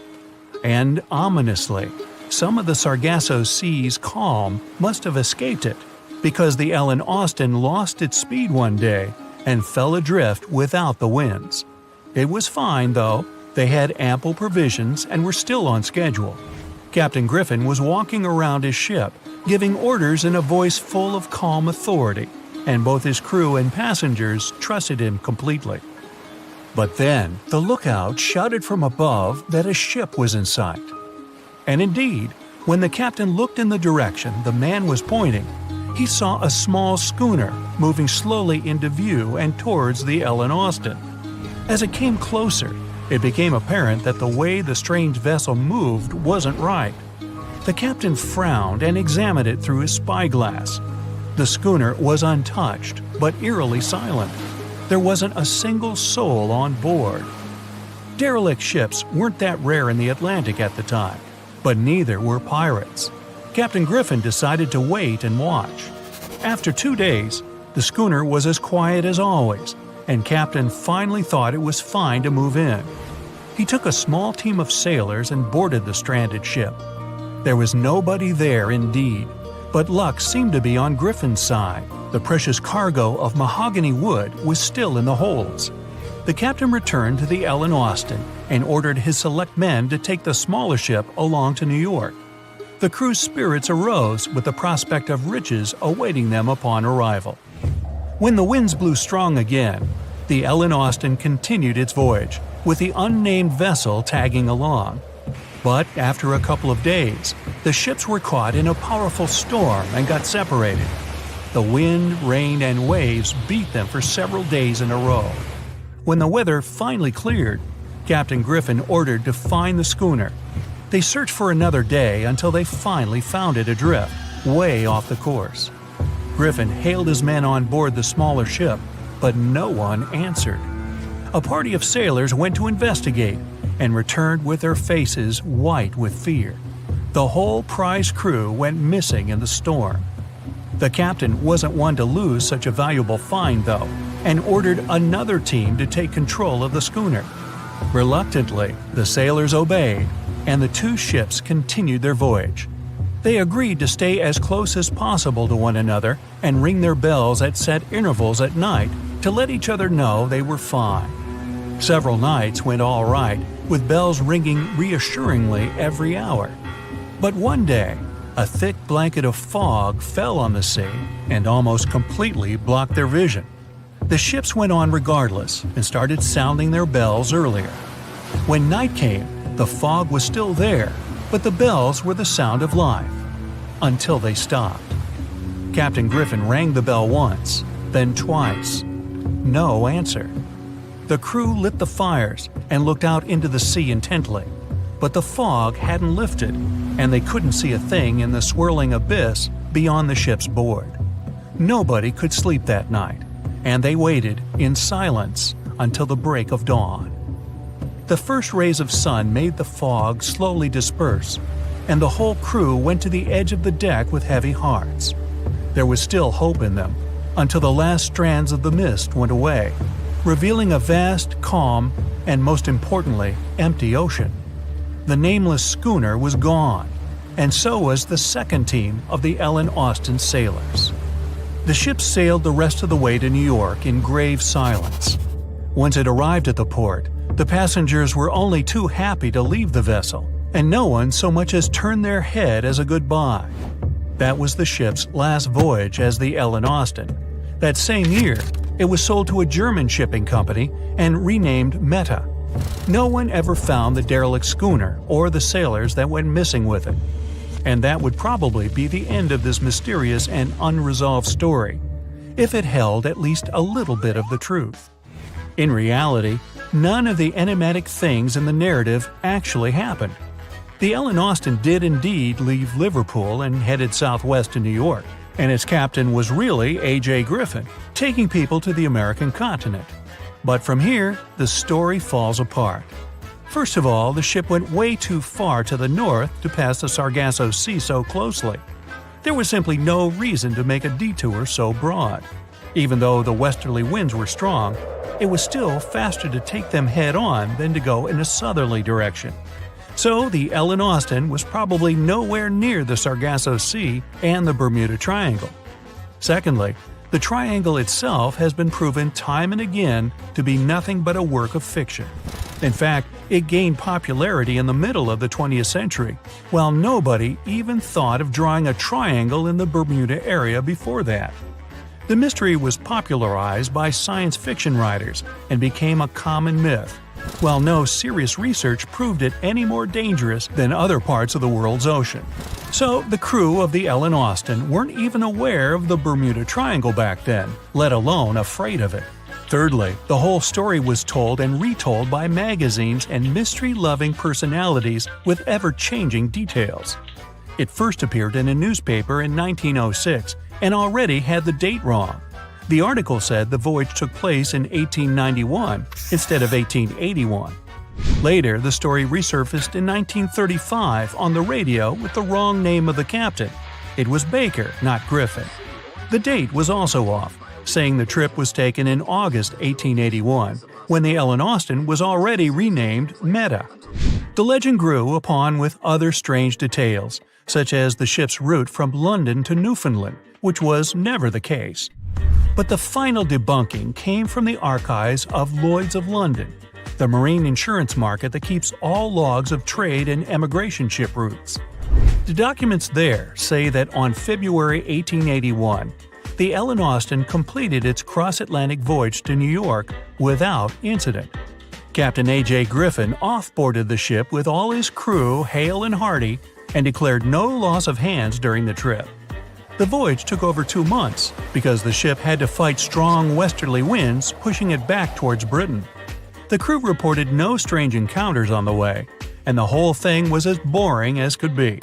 And even the passengers must have been smiling when they stepped on the American soil at last, unaware of the phony baloney story they were about to be a part of. A ship is traveling across the Atlantic Ocean when a storm starts. At first, the situation doesn't seem to be very bad, but soon, people on board the ship realize that the storm is intensifying. Waves are huge, and nothing can save the ship. It's starting to sink. On board, there's only one lifeboat. Sadly, it can only hold one person.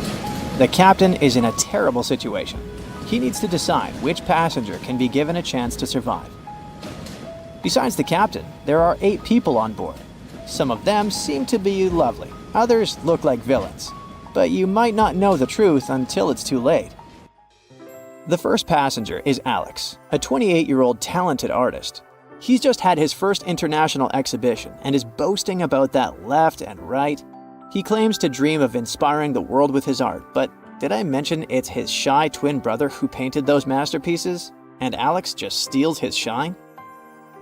Next is 23-year-old Maria, who's 8 months pregnant. She's quite spoiled, often behaves unreasonably, and treats the staff on board badly. She's traveling home to her husband, but little does he know that the kid is not his, but his best friend's. And she's been cheating on him since forever. Though we can't let this innocent soul perish, can we? Despite his untidy appearance, this 65-year-old scientist, Professor Marcus, is a leading researcher in the field of gene therapy. He's working on a breakthrough that could save millions of lives, but there are skeletons in his closet too. It's been 15 years since anyone saw his wife, Judith. Does Marcus's scientific progress have something to do with the mysterious disappearance of his wife? Dr. Anna is 34 years old. She's a surgeon who's saved hundreds of lives during natural disasters. She succeeded as a doctor, but failed as a parent. Her 3 daughters live with their dad and don't want to hear anything about their mother. 78-year-old Teresa is a widow whose family gave up on her because of her bad temper. She's traveling for the last time in her life to visit her late husband's grave. A little boy, Mark, is just 7 years old, but his unruly character has caused a lot of arguments between the other passengers. He's traveling alone since his parents are supposed to meet him on the shore. This brat's parents are too busy working, so he gets more and more uncontrollable. Who knows what he'll be capable of doing in 10 years or so? A robot android, Alpha 3, is also on board the ship. It has an artificial intelligence created to assist in expeditions. It can also control the ship in emergency cases. And the last passenger is Emily. This beautiful and charming woman is 30 years old. She lives off of powerful, old, rich men and has enough money to burn. She hasn't worked a single day in her entire life and just travels the world. To make his choice, the captain invites each of the passengers to listen to their stories. He asks each of them just one question. Why would you be the one to survive? Alex says, "You see, my art can inspire and change the world. Looking at my works, they help people see the beauty of life, especially during difficult times. I must continue living. I have so much to show through my paintings." Maria answers, "Can't you see that a new life is growing inside my body? It's me and my unborn kid who must survive. We risk losing a talented doctor or an artist in the future. It's not just my life we're talking about."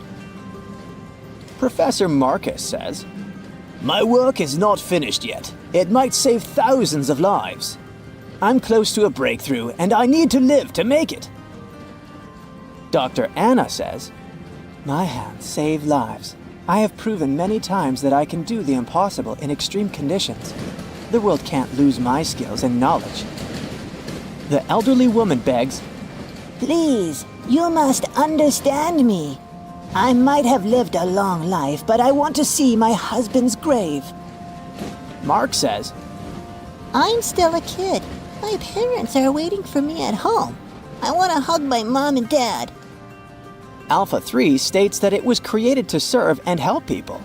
Its ability to analyze situations and make rational decisions in a crisis can be used to prevent future disasters.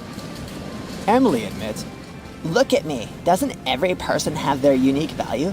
I'm young and beautiful, and I have a lot of potential. Surely you see it. the captain is desperate. How can he, a mere mortal, decide who should live and who he should take this chance away from? After pacing his cabin and hitting the walls with his fists, he decides to, estimate passengers' value and see how useful they are. Alex, as a talented artist, can influence society through his art, providing inspiration for thousands of people who will see his masterpieces. But no one knows where his ego can bring him. Plus, remember who the real artist is. Saving Maria means saving her unborn child. But however cynical it may sound, the contribution of these two lives to the future of society is assumed, but not guaranteed. What if that child grows up to become a criminal? Professor Marcus can indeed provide significant benefits to society through his scientific research, but he isn't young. What if he doesn't live long enough to finish his work? Dr. Anna is a surgeon. She's already saved a lot of lives and will definitely continue to do so in the future. Her ability to provide immediate medical assistance in critical situations makes her one of the most valuable candidates for survival, since she can directly and regularly save lives. At the same time, she is a terrible mother, and it'll definitely influence the lives of her daughters.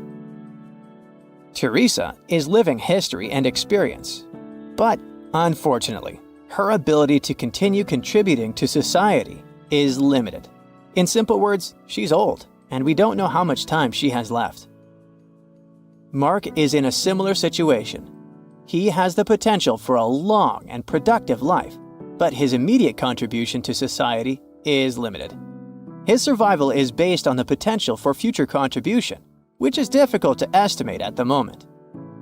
Alpha 3 can provide valuable technical assistance and functional support, but as a robot, it does not add to human well-being directly. As for Emily, despite her beauty, her achievements are minimal. On the other hand, she's only dating wealthy and influential people, and thus has a lot of influence on society of her own. Now, from the perspective of how much profit each of the passengers can bring, saving Dr. Anna seems to be one of the most logical choices. Her knowledge and skills can save many lives in the future, which means the greatest good for the greatest number. But let's have a look at the captain's choice. In the end, after listening to all the passengers and pressed for time, the man decides to save Emily. Can you figure out why he's made such an unexpected choice? Write your answer in the comments below. You can also pause the video to think it over. Okay, I suppose you're ready for the answer to be revealed. You see, even though each passenger presented very compelling arguments for why they should be saved, the captain was particularly moved by Emily's charm and attractiveness. And even though there were more logical candidates in terms of utilitarianism and humanism, the captain succumbed to his personal feelings and preferences, which influenced his decision. This riddle illustrates that in real life, people often make choices based on their sympathies and preferences rather than logic or public benefit.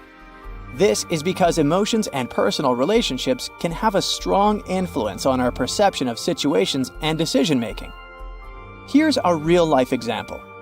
HR managers tend to choose candidates they like or share common interests with, and it doesn't matter that other candidates might have more suitable skills or experience. This phenomenon is known as the similarity effect. Now, I've got an important question for you. Which passenger would you save? Share your choice in the comments. But I'd like to remind you that there is no correct answer. The movie Jaws came out in 1975, and since then, people have been terrified of sharks. Some people fear seeing a great white's head come out of their showers, not to mention the fear of running into one at your local pool. Of course, none of this is actually possible, but some other scary shark stuff is. Like, yes, sharks can attack boats. They probably won't sink one. It depends on the size of the shark and the size of the boat.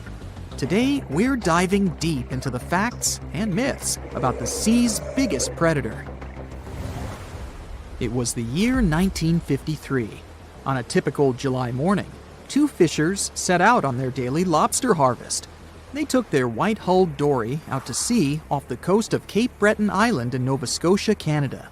Since it was the lobster season, the sea was dotted with several dories spread out across the water. But that day, something strange happened. As soon as they put the dory at sea, they noticed a large dorsal fin chasing after their boat. They were surprised to see that the shark would follow their boat's every move. For an entire week, they took out their white dory from the harbor, and the shark followed them around. Until one morning, as the men were alone at sea, the shark charged at full speed at the boat and smashed a 7-inch hole in its bottom. The boat turned over, and both men fell into the water. The shark didn't come after the men, though. Instead, it swam away and disappeared for good. To clarify, a dory is a small, fragile boat usually measuring 16 to 23 feet long. So how long did that shark need to be in order to sink it? Well, as soon as the boat was retrieved from the ocean, researchers found something interesting. One of the shark's teeth was found stuck in the hull. According to Harvard experts that analyzed the tooth, it most certainly belonged to a 12-foot white shark that weighed around 1,200 pounds. One thing intrigued scientists a whole lot. The great white didn't seem to be interested in the men aboard, but rather in the boat itself. The question is, why? Some people suppose that this great white followed the dory around because it was white, and the animal probably thought it was some big white mammal. It's not the first boat a shark has attacked. You see, sharks don't attempt to sink boats because they're mean and evil. Rather, it's due to murky waters and hard materials that make them mistake inanimate objects for their usual lunch menu. But that's not what we've learned from popular culture. In Jaws, the protagonist shark managed to poke several holes in the orca as it rammed the boat. The orca was a Nova Scotia-style fishing boat made out of wood planks. It wasn't a huge boat, so it seemed plausible that a great white could ram it. But, according to Mythbusters, that's very far from the truth. A great white swimming at its maximum speed wouldn't be able to take down a medium-sized fishing vessel. The same goes for bigger boats. Some bull sharks or great whites can turn over smaller vessels, though, like kayaks or small boats. If this happens, it's most likely because they think it's a sea mammal and nudge it before taking the first bite. No scientist can say for sure why they do this, only that it's usually a misunderstanding on behalf of the animal. The Shark Research Committee, a nonprofit scientific research organization, has documented a lot of shark attacks on inanimate objects and is trying to answer that question more thoroughly. So far, they've observed several attacks on objects such as crab trap buoys and inflatable float bags. The website has also registered 2 famous attacks on boats. The first one happened in 1959, and a shark left a tooth on the hull of a boat. Researchers later identified it as belonging to a 12-foot great white. The report of the other attack, which happened in 1989, claims that a boat was circled by a great white before the animal swam at the vessel at full speed and hit the boat several times. Of course, those who suffer the most from shark attacks and encounters aren't boats, it's surfers. As far as we know, surfers look like giant wobbly seals from the shark's perspective. According to the Shark Research Committee, there have been 41 confirmed shark attacks on surfers on the west coast of North America over the course of the last century. So, should we be so afraid of sharks after all? Let's learn more about these magnificent sea creatures. Off the top of your head, how many shark species can you name? 4, 8, 10? Well, there are over 500 species of sharks swimming in the ocean. They vary from tiny specimens, about the size of a human hand, to up to 39-foot-long creatures. The largest species of shark are actually not great whites, but whale sharks. And even those are small compared to the great Megalodon. This ancient creature that lived around 20 million years ago reached an unimaginable length of 60 feet. By comparison, that's the same as 2 to 3 buses placed one after another. I wouldn't swim in megalodon-infested waters even if you dared me, that's for sure. We know that sharks are very good hunters, but why is that so? Their bodies seem to have been strategically built for speed. Instead of having a bone skeleton, like us humans, sharks have a cartilage skeleton, which makes them much lighter and also super fast swimmers. Each species of shark hunts depending on its nutritional needs. So, shark species that grow to an average of 3 feet have a diet based on fish. The ones that grow bigger start feeding off of bigger sea animals, such as sea lions and seals. Throughout their lives, some species of shark can shed over 30,000 teeth. Unlike humans, who are born with a set number of teeth in their jaws, sharks have an apparently limitless supply. In their defense, they do lose teeth pretty easily, as they can easily get stuck in their prey, for example. They also have multiple rows of teeth. The jaws of a great white can contain up to 7 rows of teeth, and can grow to be more than 6 inches long. And since we're speaking of great whites, the most feared shark species roaming the oceans, this is Ray. Ray is an adult white shark. He can swim up to 50 miles a day, so he needs a lot of fat in order to keep his body functioning. Funny thing about Ray, when he opens his jaws to hunt, his eyes roll back together with his head, so his sight is hindered when he's taking a bite. Now, he does like it when the water is murky and underwater visibility is low.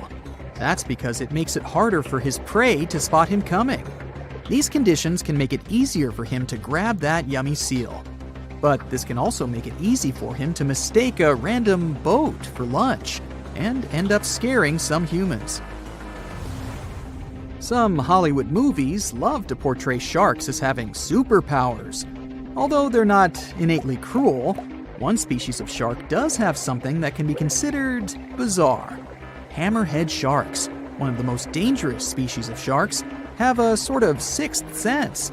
Inside their heads, they have electroreceptor organs called ampullae of Lorenzini. These organs allow sharks to detect the electromagnetic fields of all living things in the ocean. This ups their hunting abilities to another level. They can even find prey hidden in the sand because they sense its electromagnetic field. You should know one thing. If a shark lives in a balanced ecosystem, it won't feel the need to attack unknown things. These animals are curious, though, so maybe we should cut them some slack when they bite a piece off a random boat. As an experienced sailor and the first man to ever sail non-stop on his own around North and South America, Matt Rutherford has seen a lot during his voyages. But what he saw in 2013 while sailing through the waters of the Atlantic with his colleague surely stands out.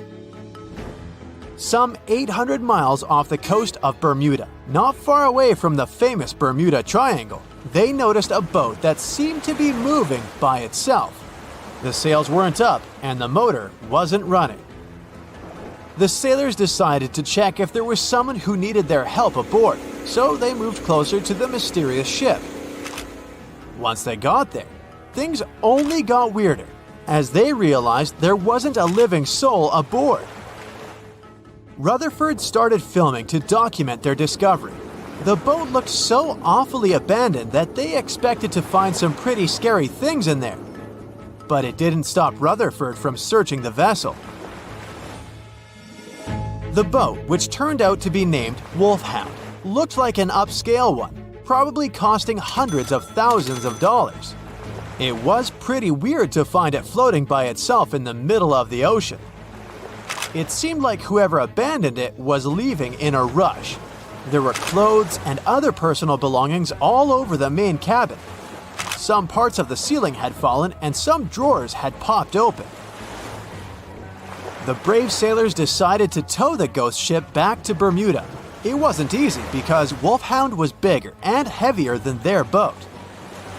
After days at sea, the crew was running low on fuel and asked a passing freighter to stop and give them some gas.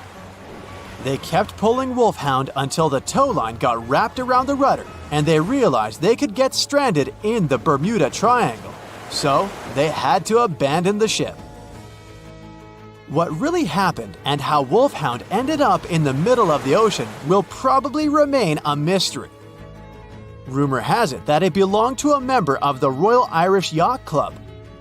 The ship was going on its first voyage from Connecticut to Bermuda and then Antigua. It got in a terrible storm around 400 miles away from Delaware. The winds were so strong that the yacht suffered 2 knockdowns. A Greek cargo ship rescued the crew. They left the ship with an emergency beacon on. The rescued crew members shared that they saw the ship sink, which only adds more questions to the story. How did it get back to the surface? Does the Bermuda Triangle have anything to do with that? Christopher Columbus himself reported some unusual compass activity going on in this mysterious area while he was on his way to the New World.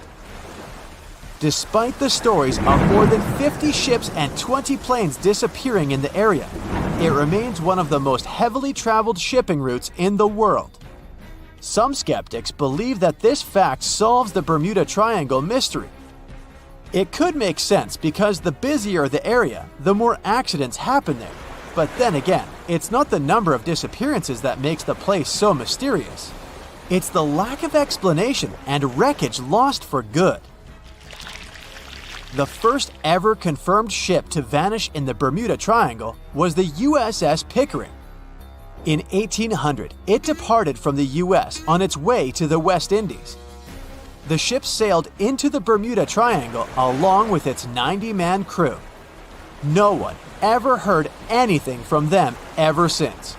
The popular explanation is that the ship was taken out by a storm. But because no one found any wreckage, we'll never know for sure.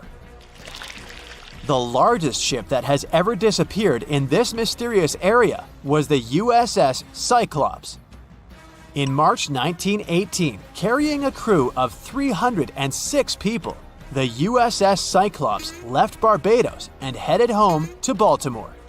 The ship passed through the Bermuda Triangle on its journey and vanished into thin air, or rather, water. The Cyclops never sent any distress signal and disappeared without any explanation or trace. The Bermuda Triangle isn't the only place in the world where ships go missing or mysteriously resurface. One of the most famous ghost ship stories would be of SS Baychimo. The large cargo steamer was built in Sweden. On October 1st, 1931, it got caught in pack ice. The crew decided to wait it out and managed to break free after a couple of days, only to get trapped again in less than a week.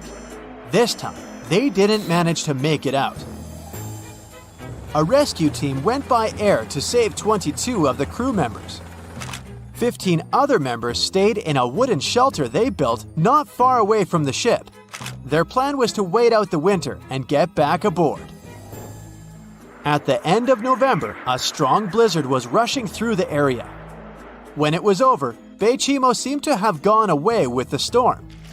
The captain decided it must have broken and sunk, but a few days later, a local hunter informed them that he had seen the ship around 45 miles away from their camp. The crew managed to find the ship and took the most valuable cargo from its hold. They had fears that Baychimo wouldn't live through that rough water, but it did manage to survive after all. Once the ice was gone, it floated away and ended up drifting along the shores of Canada and Alaska. Many people reported seeing the ghost ship in an open sea. Some even tried to board it to save the ship, but the weather didn't allow it to happen.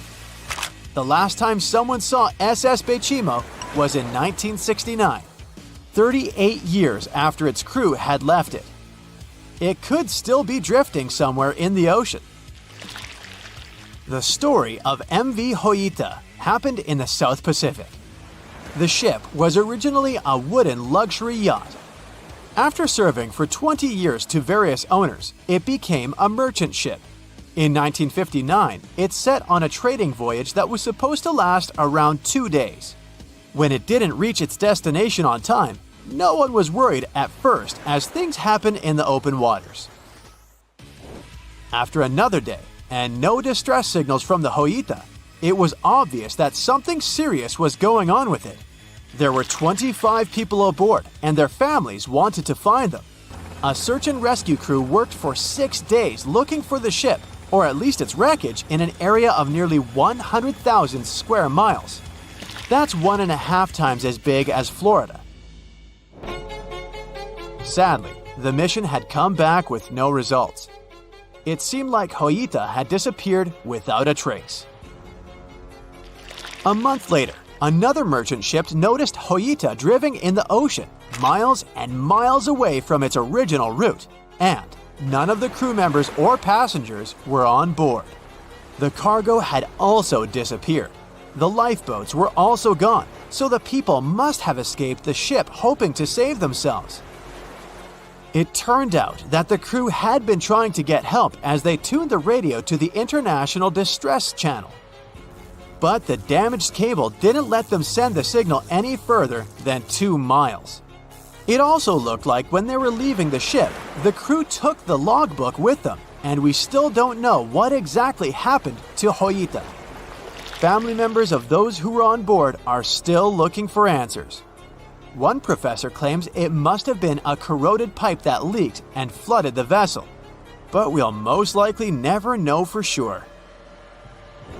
In the Pacific Ocean, near Japan, there is an area nicknamed the Devil's Sea. It's believed to be one of the 12 vile vortices around the Earth. Some people claim that vile vortices have weird things going on in them because the pull of the planet's electromagnetic waves is stronger there than anywhere else. The most famous ship that disappeared in the area was a fishery patrol vessel in 1952. The ship went there to investigate the vessels that went missing previously and disappeared along with 31 crew members. Scientists who don't believe it was a mysterious disappearance blame the underwater volcano eruption for what happened. So in 2017, over 25 million people boarded cruise ships all over the world. Now, if you're keeping count, that's more than the total population of Greece. It's become America's favorite choice when it comes to going on vacation. It's easy to see why hopping aboard a cruise ship becomes more popular each year. Heading out on a cruise is also coming back in style with newer generations. 2/3 of Gen Y and Millennials say that cruising is their new preferred type of vacation. How's that? Well, let's see. It's easy to plan in advance. On board, you can find activities for all family members, and you get a chance to visit several different destinations in one trip. An added bonus of booking a cruise? You can sample various places for a future time off. The entertainment on board is often top-notch, providing passengers with an added taste of luxury. And the amenities and accommodations are generally very reliable. Not to mention that it gives tourists that feeling of actually getting away from everything that people strive for while out of the office. Royal Caribbean International is one of the largest cruise lines in the world, with just over 19% of the cruise market as of 2018. Its current fleet is divided into many different classes of ships, including the Voyager class, Radiance, and Quantum. The latest addition to the Royal Caribbean International's impressive fleet was built in 2018. Wonder of the Seas is now the largest cruise ship in the world. Since this spectacular liner has just had her maiden voyage in March 2022, let's look at some of the incredible perks it has to offer its passengers. For starters, the boat is so big that it had to be split into neighborhoods. Well, it figures since Wonder of the Seas can accommodate almost 7,000 passengers. Fond of New York? Well, no worries. Wonder of the Seas has a central park of its own, with an estimated 10,000 plants to check out. The ship's central park is a feature of all Oasis-class ships, being one of the so-called neighborhoods. Let's look at some other areas, shall we? Like this boardwalk, a place that includes an arcade, a candy store, and a sports bar. It's best suited for long walks. There's a pool and sports zone on Wonder of the Sea. These areas feature the ship's numerous pools and hot tubs. There are many activities to check out on the sports court. Then there's the Royal Promenade, or Promenade if you prefer. That's the main road on Wonder of the Seas, with bars, lounges, and places to grab a cup of coffee, or a luxurious latte. The entertainment neighborhood is the focal point for leisure activities on the ship. Here, guests can find a comedy club, an ice skating rink, and even a theater. The spa and fitness area is a tranquil zone with a huge array of treatments available. The fitness center is free of charge, by the way, so there's no excuse for guests to skip a leg day. An extra 8th zone was added to Wonder of the Seas. It's called the Suite Neighborhood. This is an exclusive area designed for guests staying in the suites. Oh, now I get it. It's located at the top of the ship. Guests here have designated staff members called Royal Genies. Yeah, if you rub a lamp in your suite, they appear. Nah, not really. The genies are similar to butlers. They can cater to just a few cabins. Of course, the cruise line wants to divert other guests from asking these crew members various questions and taking their time. That's why the genies don't wear name tags in public areas. As for its itinerary, Wonder of the Seas was initially supposed to be homeported in China, but Royal Caribbean decided to move the liner to the United States. In March 2022, the ship started its journey with 7-night Eastern and Western Caribbean itineraries. In May 2022, Wonder of the Seas is scheduled for a trip to Europe, with Western Mediterranean cruises from Barcelona and Rome planned for its guests. Passengers will also be able to visit Palma de Mallorca, Spain, and Capri, Italy. When the summer season is over, Wonder of the Seas is scheduled to return to Florida to offer year-round sailing starting November 2022. And by the way, there is no truth to the rumor that a special cruise only for highly allergic and hay fever sufferers will be called the Wonder of the Sneeze. Nope, not at all. Now, it's hard to imagine a ship so massive that can accommodate so many amenities on board. For example, the Titanic was the largest ship of its time, measuring 882 feet in length.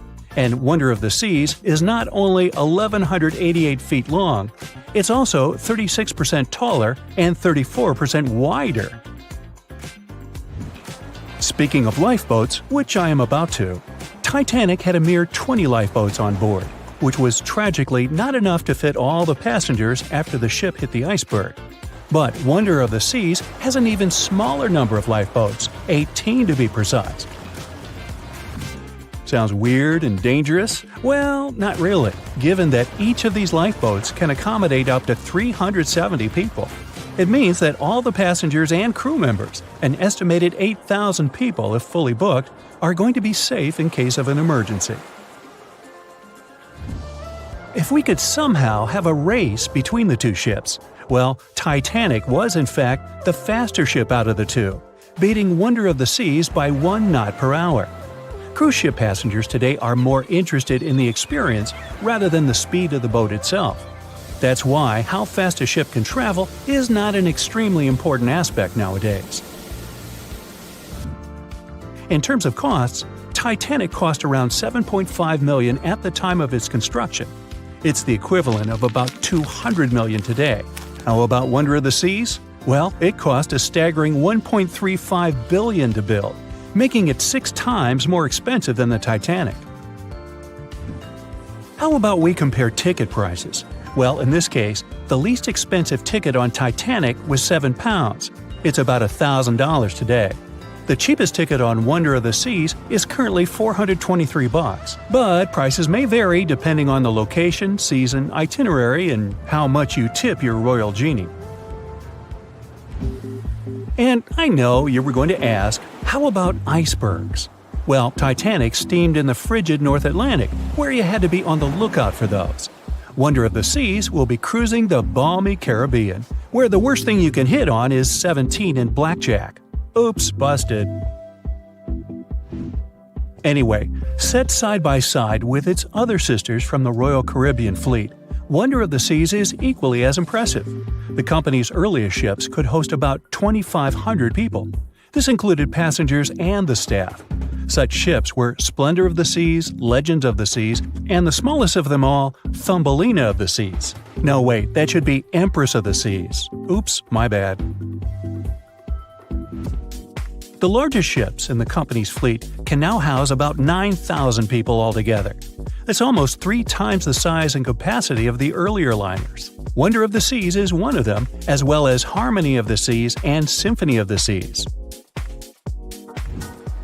Are you seeing a pattern here? Yep, if you ever encounter a ship with Of the Seas in its name, it's safe to assume it belongs to Royal Caribbean. But if it's a can of tuna, it might actually be Chicken of the Sea. Hey, I like tuna. Now, choosing between cruise ships based on their size is like wondering if you should visit your local museum or the Louvre in Paris. It all depends on your preferences. Some families prefer small settings. Others are fan of large spaces that can provide everything they need. Historically, it's equally as exciting how far we've come in terms of maritime transportation. The SS Royal William, for example, was the first boat to ever make a transatlantic voyage almost entirely steam-powered in 1833. And it was a mere 160 feet long and could house roughly 155 passengers. And if the seas were calm, then they were housed less roughly. Similarly, the first modern megaship in the world was the MS Sovereign of the Seas. Launched in 1987, it was only 888 feet long and could carry a little under 3,000 passengers. Size and capacity are not the single improvements added to newer cruise ships out there. Recent technological developments in artificial intelligence and facial recognition have allowed cruise operators to ensure faster, smoother boarding for passengers. If, in the past, it took from 60 to 90 minutes for all passengers to board a ship, nowadays, cruise ship operators manage to get people comfortably settled in less than 15 minutes. Now, I'm sure you're already eager to book a ticket, but let's look into some of the more interesting activities you can try on board Wonder of the Seas. This way, you'll know what you're getting yourself into. All Royal Caribbean ships have loads of artworks available for their guests to enjoy. But Wonder of the Seas goes above and beyond, even featuring statues of astronauts in key locations around the ship. You'll find the first astronaut looking through the glass at the promenade, while a second one is busy rock climbing at the boardwalk. The third and last astronaut is more of a movie fan. This statue can be found near the movie screen sitting area. Going astronaut sightseeing is proving to be quite the experience among guests. In the areas with no access to sunlight, Wonder of the Seas features virtual balconies. In case of bad weather, guests can still have a feeling of the outdoors, but without having to hide from wind or rain. Teenagers have a place of their own reserved on the ship. There's a special club with a private hot tub, selfie area, games, and comfortable seating. The inside part of this club features a vending machine, an interesting collection of literature, and tables for foosball. Well, sign me up. April 1912 marked one of the most terrible tragedies in the history of the world. The most unsinkable vessel, the pinnacle of engineering at that time, the huge Titanic, sank. On that dark, moonless night, the ship had many chances to save its passengers. There was another ship just a few miles away that could have saved the Titanic, but it didn't. It wasn't a phantom ship, and it's not some legend or a theory. This is a documented reality. There are records and witnesses' statements confirming this. But why didn't this ship help? Let's find out what happened that night by looking at these events from 3 different points of view. Let's start with the Titanic version. 11:30 p.m. The moon hides behind black clouds. Visibility is bad. Everything is calm on the Titanic. Under the captain's guidance, the communications operator stays in touch with the mainland through the radio. At this moment, some stranger breaks into the frequency, interrupting the operator's communication. It's unclear what this strange man wants and what he's talking about. The operator doesn't try to figure it out. He shouts at the guy, demanding him to disconnect. The connection is interrupted. At 11:40 p.m., the Titanic crashes into an iceberg. The ice breaks the hull. Water begins to flood the lower decks. Nobody is panicking yet. 20 minutes later, at midnight, the ship's crew sends a distress signal through the radio frequency. Few people understand how bad the situation really is. After 20 minutes, at 12:20 a.m., they start lowering lifeboats with passengers. At 12:25 a.m., they receive a response to the distress signal. This is RMS Carpathia. Their captain reports they're already sailing at maximum speed towards the Titanic. But the problem is that the crash site is 58 miles away. This means Carpathia will only be here in 4 hours. At 12:45 a.m., the sinking ship's crew release rockets into the air. These flares are one of the main reasons for the terrible fate of many passengers, but more on that later.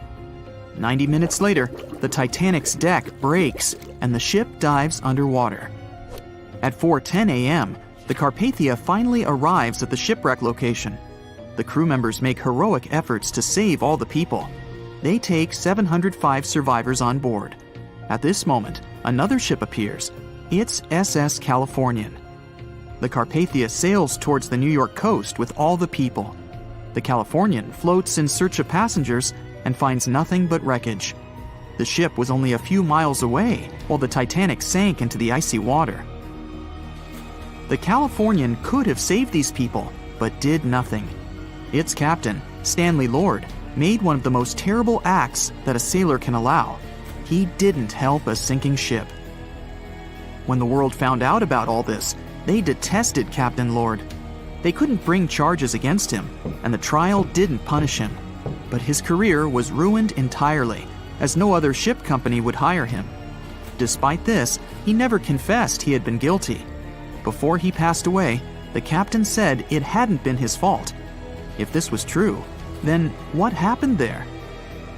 This brings us to the Californian version. It's the night of April 14th.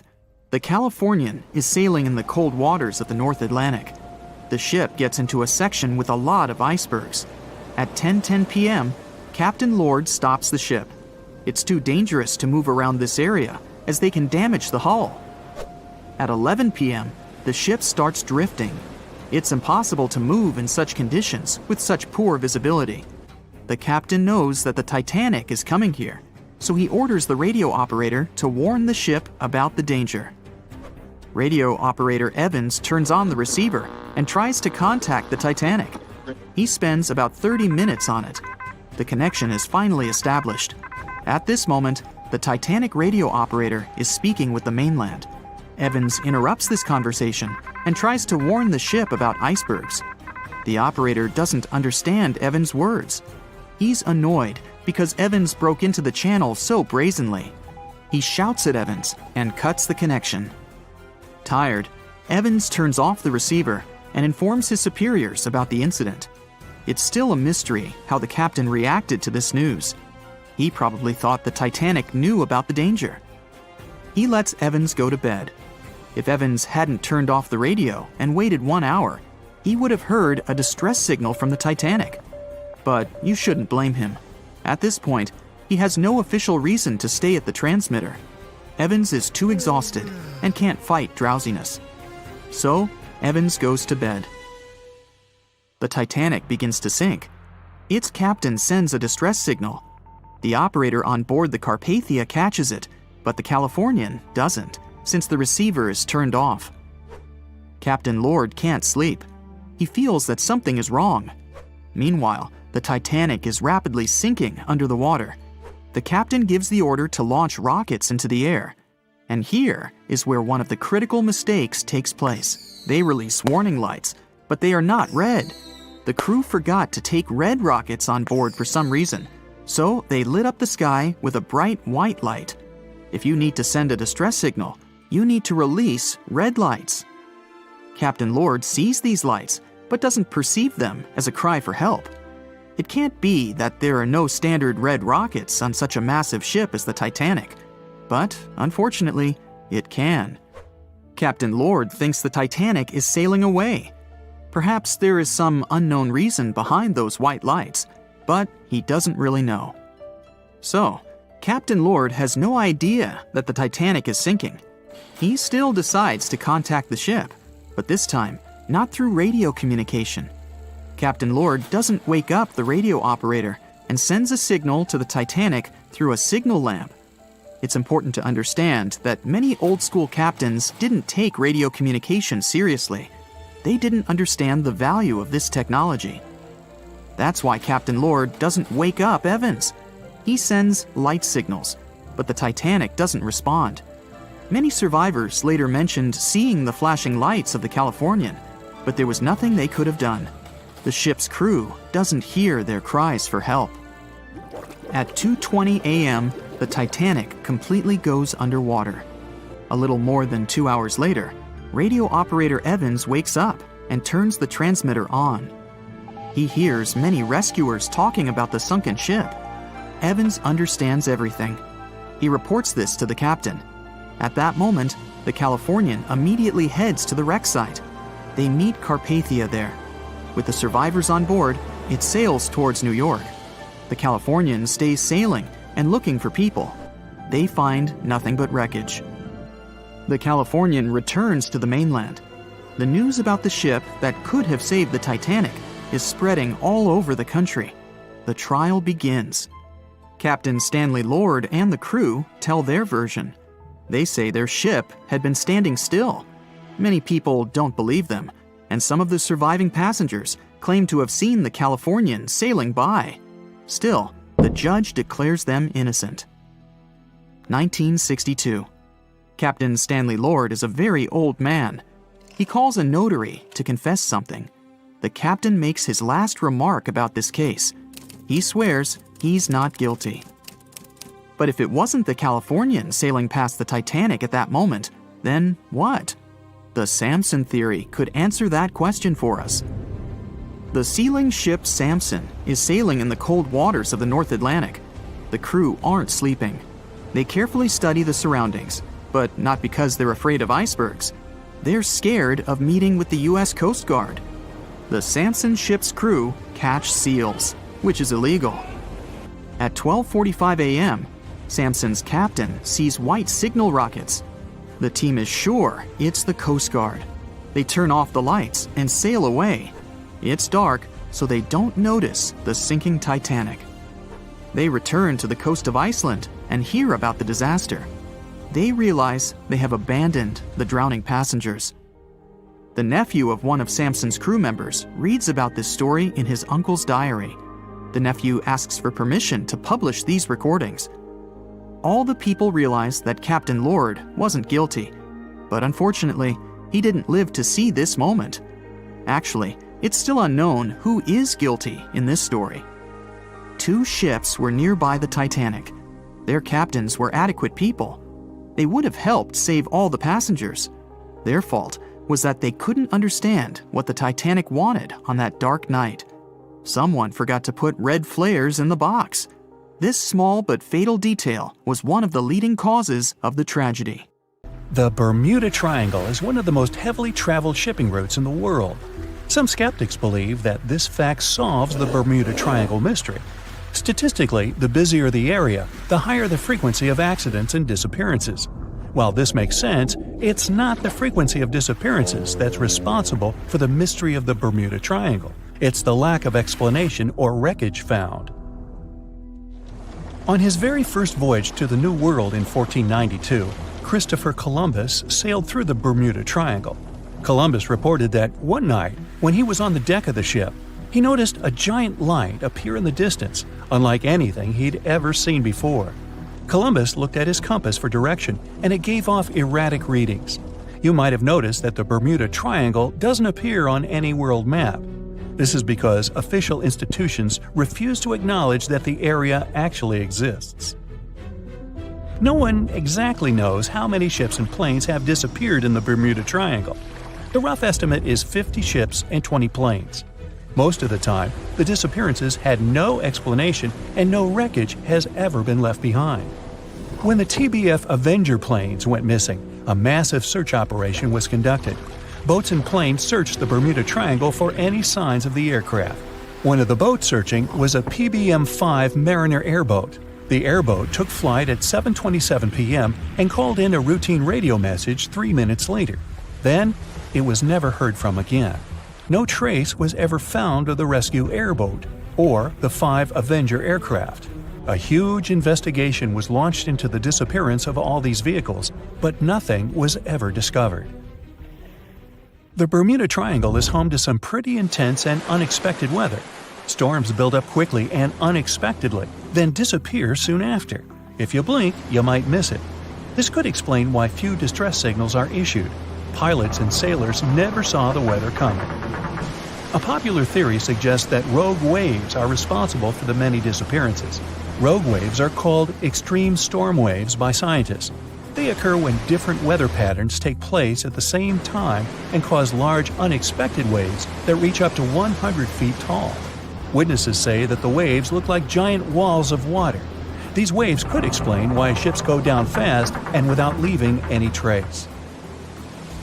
Just off the coast of Japan, you'll find the Bermuda Triangle of the Pacific Ocean. They call it the Devil's Triangle. Between 1950 and 1954, 9 ships disappeared in this area without leaving a trace. The ship Kyomaru 5 was sent to investigate these unexplained disappearances when it also vanished. After this incident, the Japanese authorities labeled the area as a danger zone, and sailors were encouraged to avoid it. Some people blame all disasters on the extraterrestrial paranormal activity. Others suppose it's all about raging natural phenomena. Some scientists believe the cause of anomalies is the environmental changes.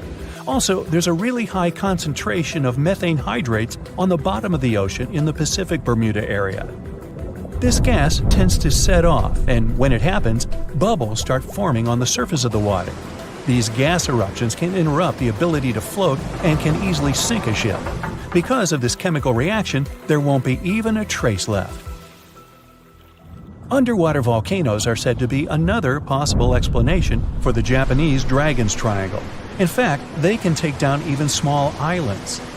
Luckily, nobody lives there. It's a pretty common thing in this area that some of them disappear underwater and others appear out of the blue because of seismic activity. You'll never find the Dragon's Triangle on any official map of the world, so nobody's quite sure about how large it is in reality. In July 2015, 2 teenagers disappeared after setting sail off the coast of Florida. There's some mystery about what the 2 teens were really getting up to. They told their parents that they were just going to fish, but they told their friends that they were crossing to the Bahamas. Shortly after they left, a line of thunderstorms moved towards the area, and the boys were never heard from again. A massive search was conducted, but sadly, nothing was found. 1 year later, the pair's boat was found off the coast of Bermuda with a broken iPhone and some personal effects left inside. One of the most popular and bizarre theories trying to solve the Bermuda Triangle mystery comes from Charles Berlitz. He insists that the area is home to the lost city of Atlantis. The missing ships and planes and malfunctioning equipment, according to him, were all caused by rays of energy let out by the special energy crystals that power Atlantis. While this sounds silly, Berlitz's theory was convincing enough that over 20 million people bought his book worldwide. Previously, the compass wouldn't work well in the Bermuda Triangle since the lines of the 2 poles coincided here, true north and magnetic north. But if you fall into this line, your compass will behave strangely. But the magnetic north is constantly shifting, and now it's far beyond the triangle. No legend says pirates of the last centuries operate in the Bermuda Triangle, or that the Flying Dutchman makes other ships disappear. A popular theory is that ships travel to the distant past or future through a time portal in the Bermuda Triangle.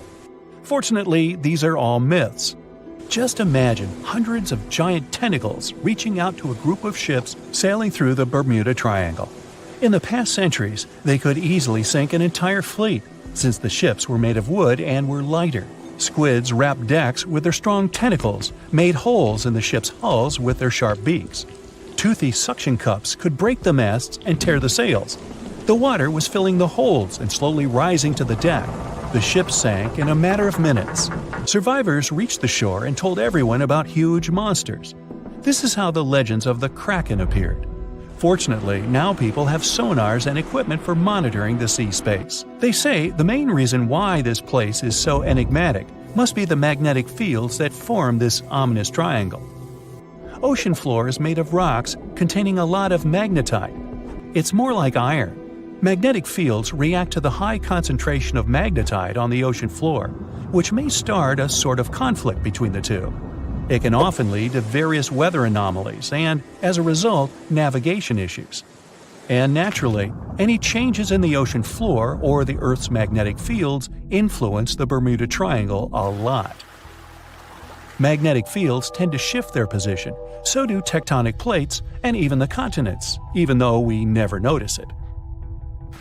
The skies are usually very clear there, but back in 1883, some people witnessed abnormal things in the area. Some claim to have seen large blocks of ice falling from the skies, and the crew even managed to save one as hard proof. Seems like the Bermuda Triangle has an alternate not only on Earth, but even in space. Spacecraft usually don't disappear into thin air though, like there's no air. This anomalous area is really large and stretches right above the South Atlantic. It occupies the area from Chile to Zimbabwe and sits right at the point where Van Allen radiation belts are the closest to the surface of our planet.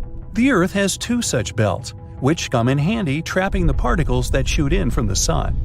They do a great job protecting the Earth from radiation. The magnetic field there is lower, so it allows the Earth's radiation belt to come closer to the surface. Whenever a satellite passes by, it will be exposed to radiation, which might lead to serious damage. So, no satellite can take pictures of it. The South Atlantic anomaly is part of the Earth where natural radiation just flows out of control. Still, there is little evidence that all these triangles are really dangerous. Many believe the Bermuda Triangle itself has been proven time and again to be nothing but a work of fiction. In fact, some shipwrecks, such as the Ellen Austin, gained popularity in the middle of the 20th century, while nobody even thought of drawing a triangle in the Bermuda area before that.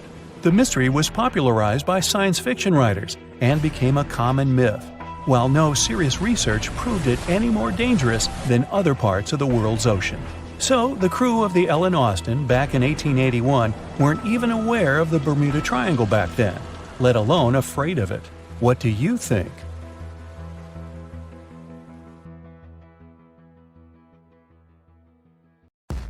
It's 2018. You get up early in the morning to go ashore and catch some fish. You come to the spot you were yesterday, throw the hook into the sea, and wait. The float is twitching. You've caught some fish, but hey, hello? Why aren't you doing anything? Right now, you don't care about the fish. You're looking at something in the distance. You open your mouth in surprise since you see a huge ship stuck on a shoal. It wasn't here yesterday, so it got here at night. Okay, it'll probably sail away sooner or later. You fish for a few more hours. During this time, you observe the ship and notice no movement there. Is it empty? Boats and the Coastal Service are sailing from the shore to the vessel. You decide to check it out too. You get in your old boat and go there. The mist descends to the water, making the ship look creepy. The colossal vessel is rusty and empty. But where is the whole crew? And how did it get there? The Coast Guard comes on board. They search the hold, the cabins, and the upper deck. There's someone's stuff, some remnants of food supplies, notebooks, and clothes. Everything suggests the crew has disappeared for some reason. Fishers who noticed the vessel first didn't see anyone coming down from the board. No radio signals were sent to the port, and no one reported about the ship. It appeared here from nowhere. The only chance to get any information is to look at the number and name of the vessel. This is Sam Ratulangi, PB 1600. The Coast Guard checks the information, studies the data of all the country ships, and no way. One company built the boat in 2001 in Indonesia. People used it to transport heavy loads across the seas around Asia. The ship had been properly operating for 8 years. People were delivering industrial goods to different points in the region, but something went wrong. In 2009, Sam Ratulangi was sailing near the coast of Taiwan, and that's it. There were no further records about it. There were no reports in any port. Everyone thought it must have drowned, so no one had been looking for it for years. And then, 9 years later, it appears here, big and rusty, off the coast of Myanmar, without sailors, without fuel. An investigation starts. City services are trying to find out the names of all the sailors working on the ship and find clues that would lead to solving this mystery. They also hope the ship owner will appear soon. They find 2 tow ropes on board. This means that some other ship towed Sam Ratulangi to this place. Then they identify and find 13 crew members. These people say they wanted to reach the factory in Bangladesh to repair Sam Ratulangi. Another vessel helped tow the ship, but then 2 cables tore off, and a storm began. No one wanted to stay on board during such weather, so the crew members left it. No one knows what the ship has been doing for the last 9 years, and how it was possible without people on board. And here's another, much more mysterious ship story. On February 16, 2020, locals found a large cargo ship stuck on a rocky shore off the coast of an Irish village.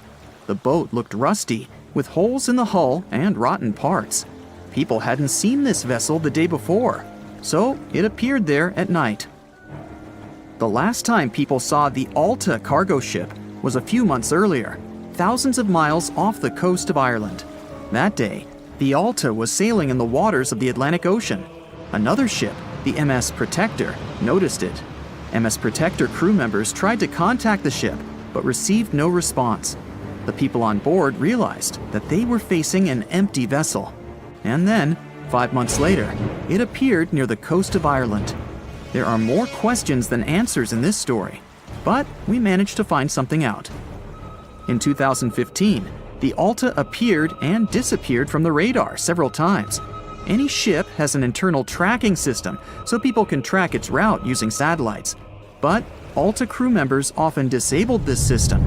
Perhaps they were engaged in some illegal activity. Anyway, in 2017, the ship often sailed between the ports of Greek islands. Then, the tracking signal disappeared and appeared only 10 months later, off the coast of North Africa. During this time, the ship changed several flags. In September 2018, the Alta was southeast of Bermuda and headed for Haiti. Then, the crew started facing problems. First, the main engine failed right in the middle of the Atlantic Ocean. The ship began to drift. Several days passed, but the crew members weren't able to repair it. They began to run out of food and water supplies. The situation got even worse when they found out that a hurricane was approaching the place. Fortunately, they managed to contact the U.S. Coast Guard. A helicopter flew to the Alta on October 2nd to bring them some supplies. There was enough food for several days. Then, a rescue boat sailed to the ship. It evacuated all the sailors and delivered them to Puerto Rico before the hurricane. The Alta had to drift alone in the ocean. After a while, another ship approached the Alta to tow it to the shores of Guyana. But at this moment, everything went wrong. Someone stole the boat, disabled the tracking system, and sailed away in an unknown direction.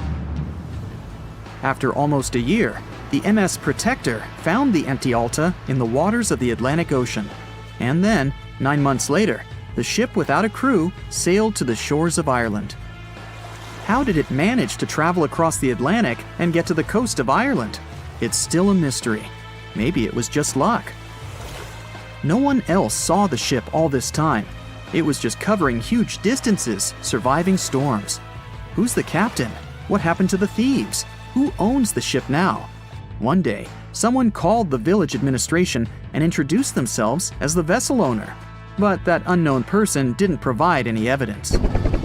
They found several barrels of oil on the ship, which they took away by helicopter. The Alta was rusting. Corrosion of metal could damage the environment. The vessel had no commercial value, yet it would have taken millions to get rid of it.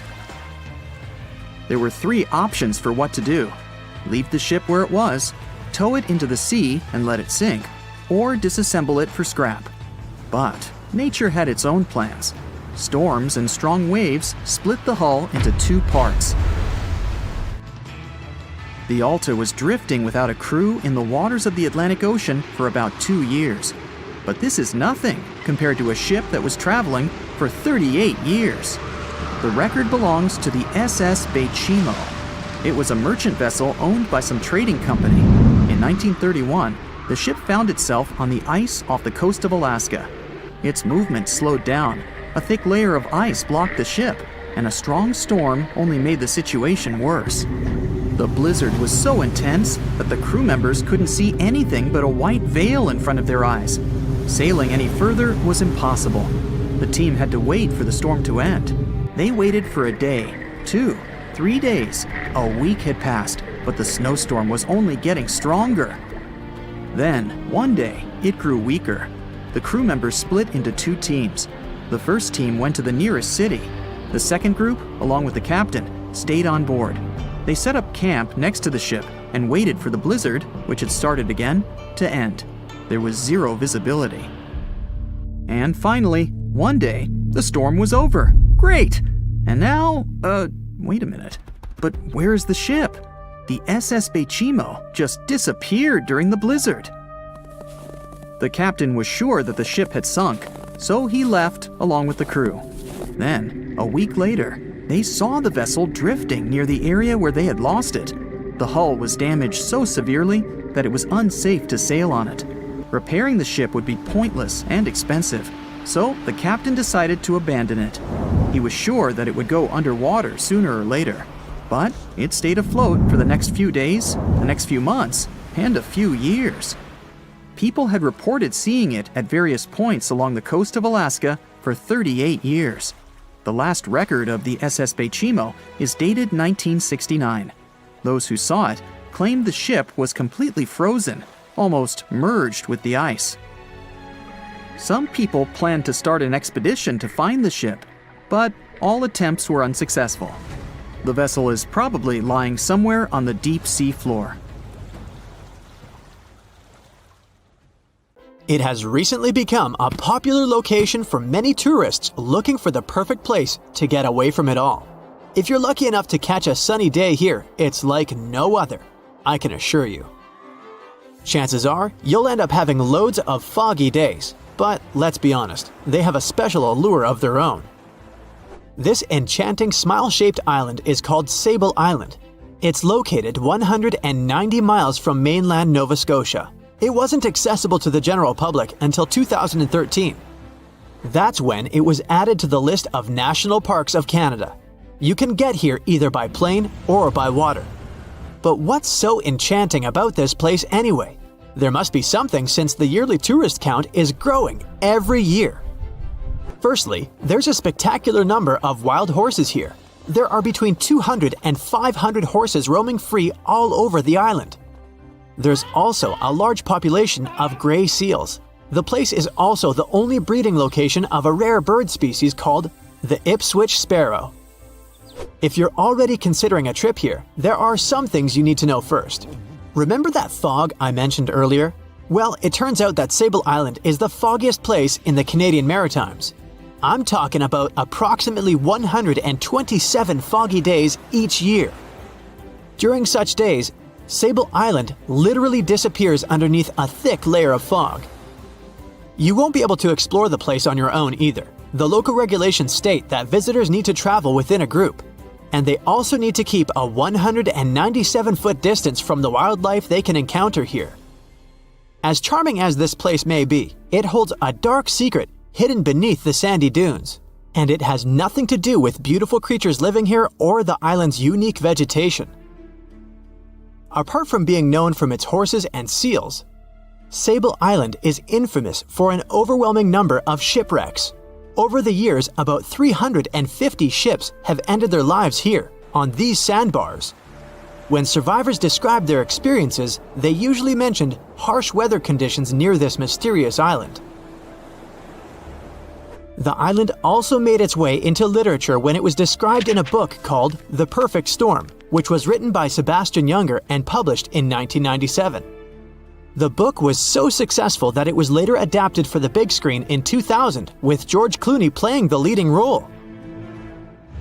The first recorded shipwreck near Sable Island dates back to 1583. The boat was named the HMS Delight and was under the command of British adventurer and explorer Sir Humphrey Gilbert.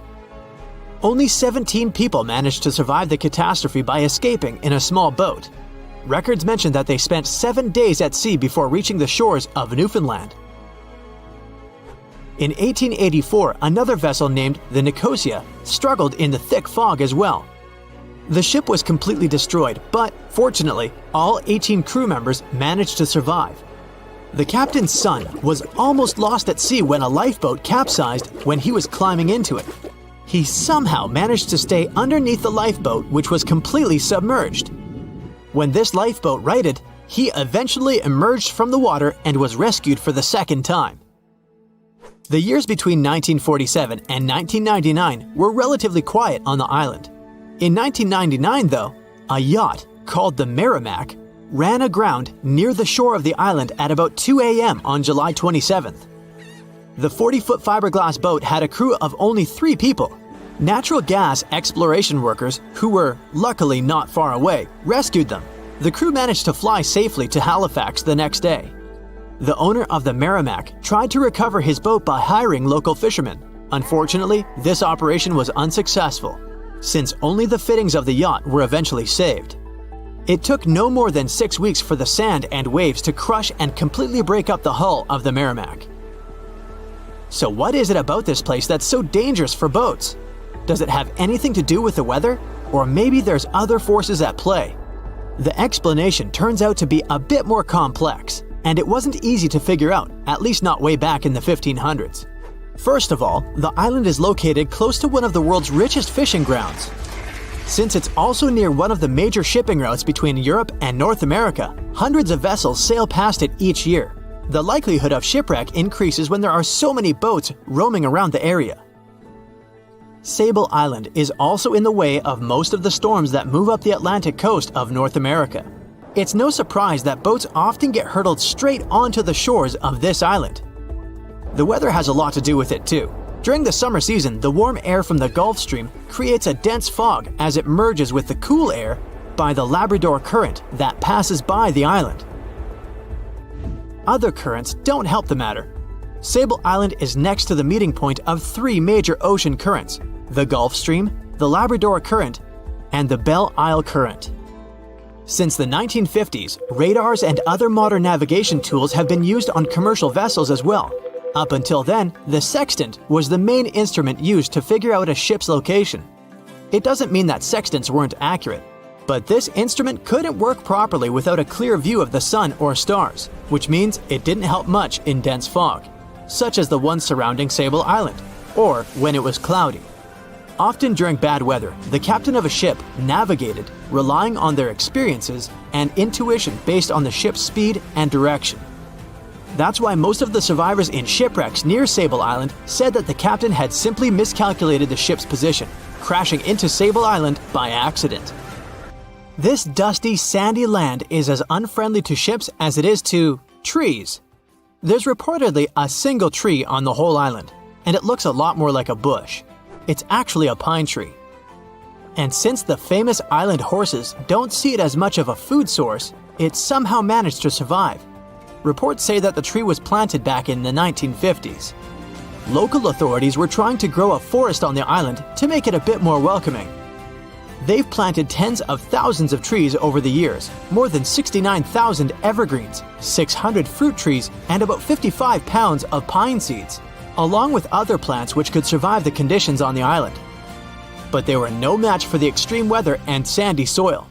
Out of all those plants, just one pine tree is still alive. Thanks to its resistance, it has even become a symbol of Sable Island.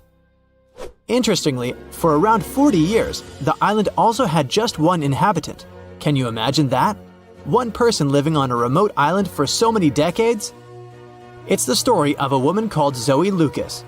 She chose to surround herself with the only residents on the island: the horses, the gray seals, and the many species of birds.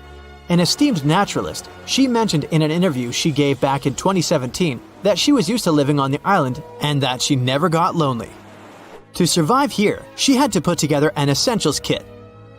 It included a notebook to take notes and a pair of binoculars to study the wildlife. You can safely assume she wasn't scared of the intimidating surroundings, since she decided to eventually call this place home. At first, Zoe wanted to set up camp on one end of the island, near some abandoned buildings. But eventually, she settled in a wooden house near a bunch of sand dunes. A Canadian institution called the Meteorological Service of Canada put together the simple construction back in the 1940s.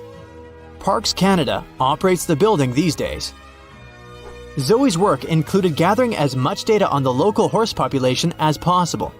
It could help scientists better understand how they managed to adapt to the unfriendly environment. She also helped gather the debris that made it to the shore to help track pollution levels.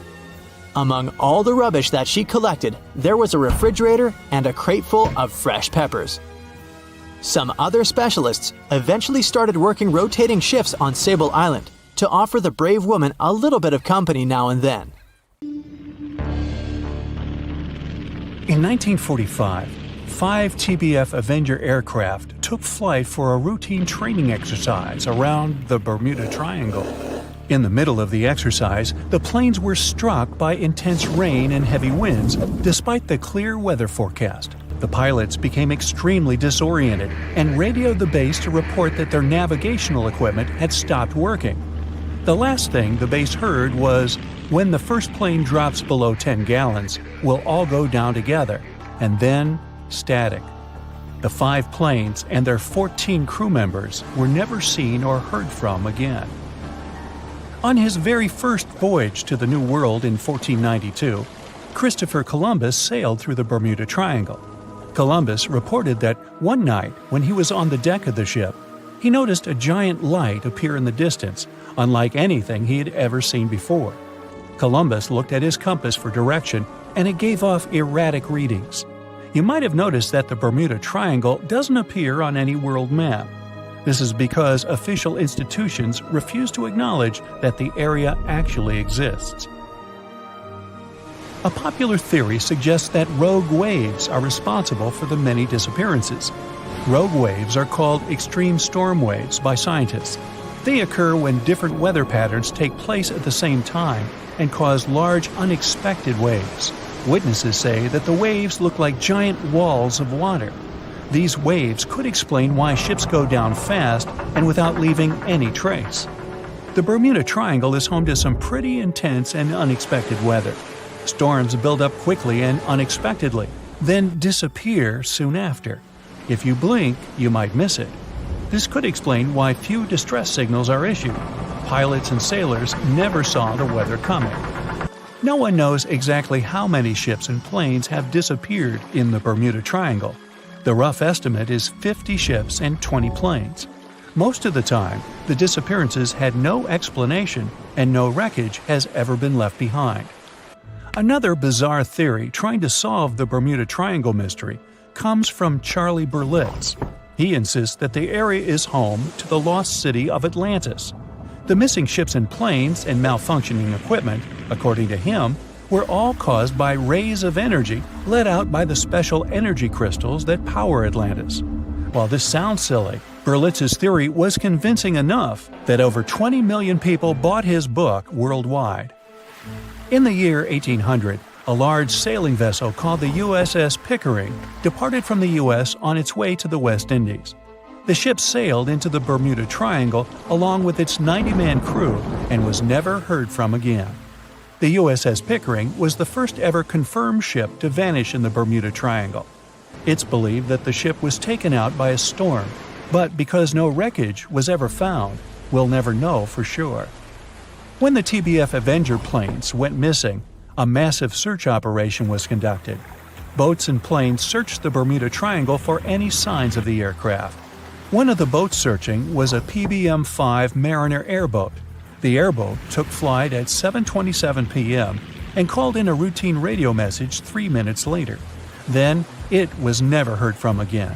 No trace was ever found of the rescue airboat or the 5 Avenger aircraft.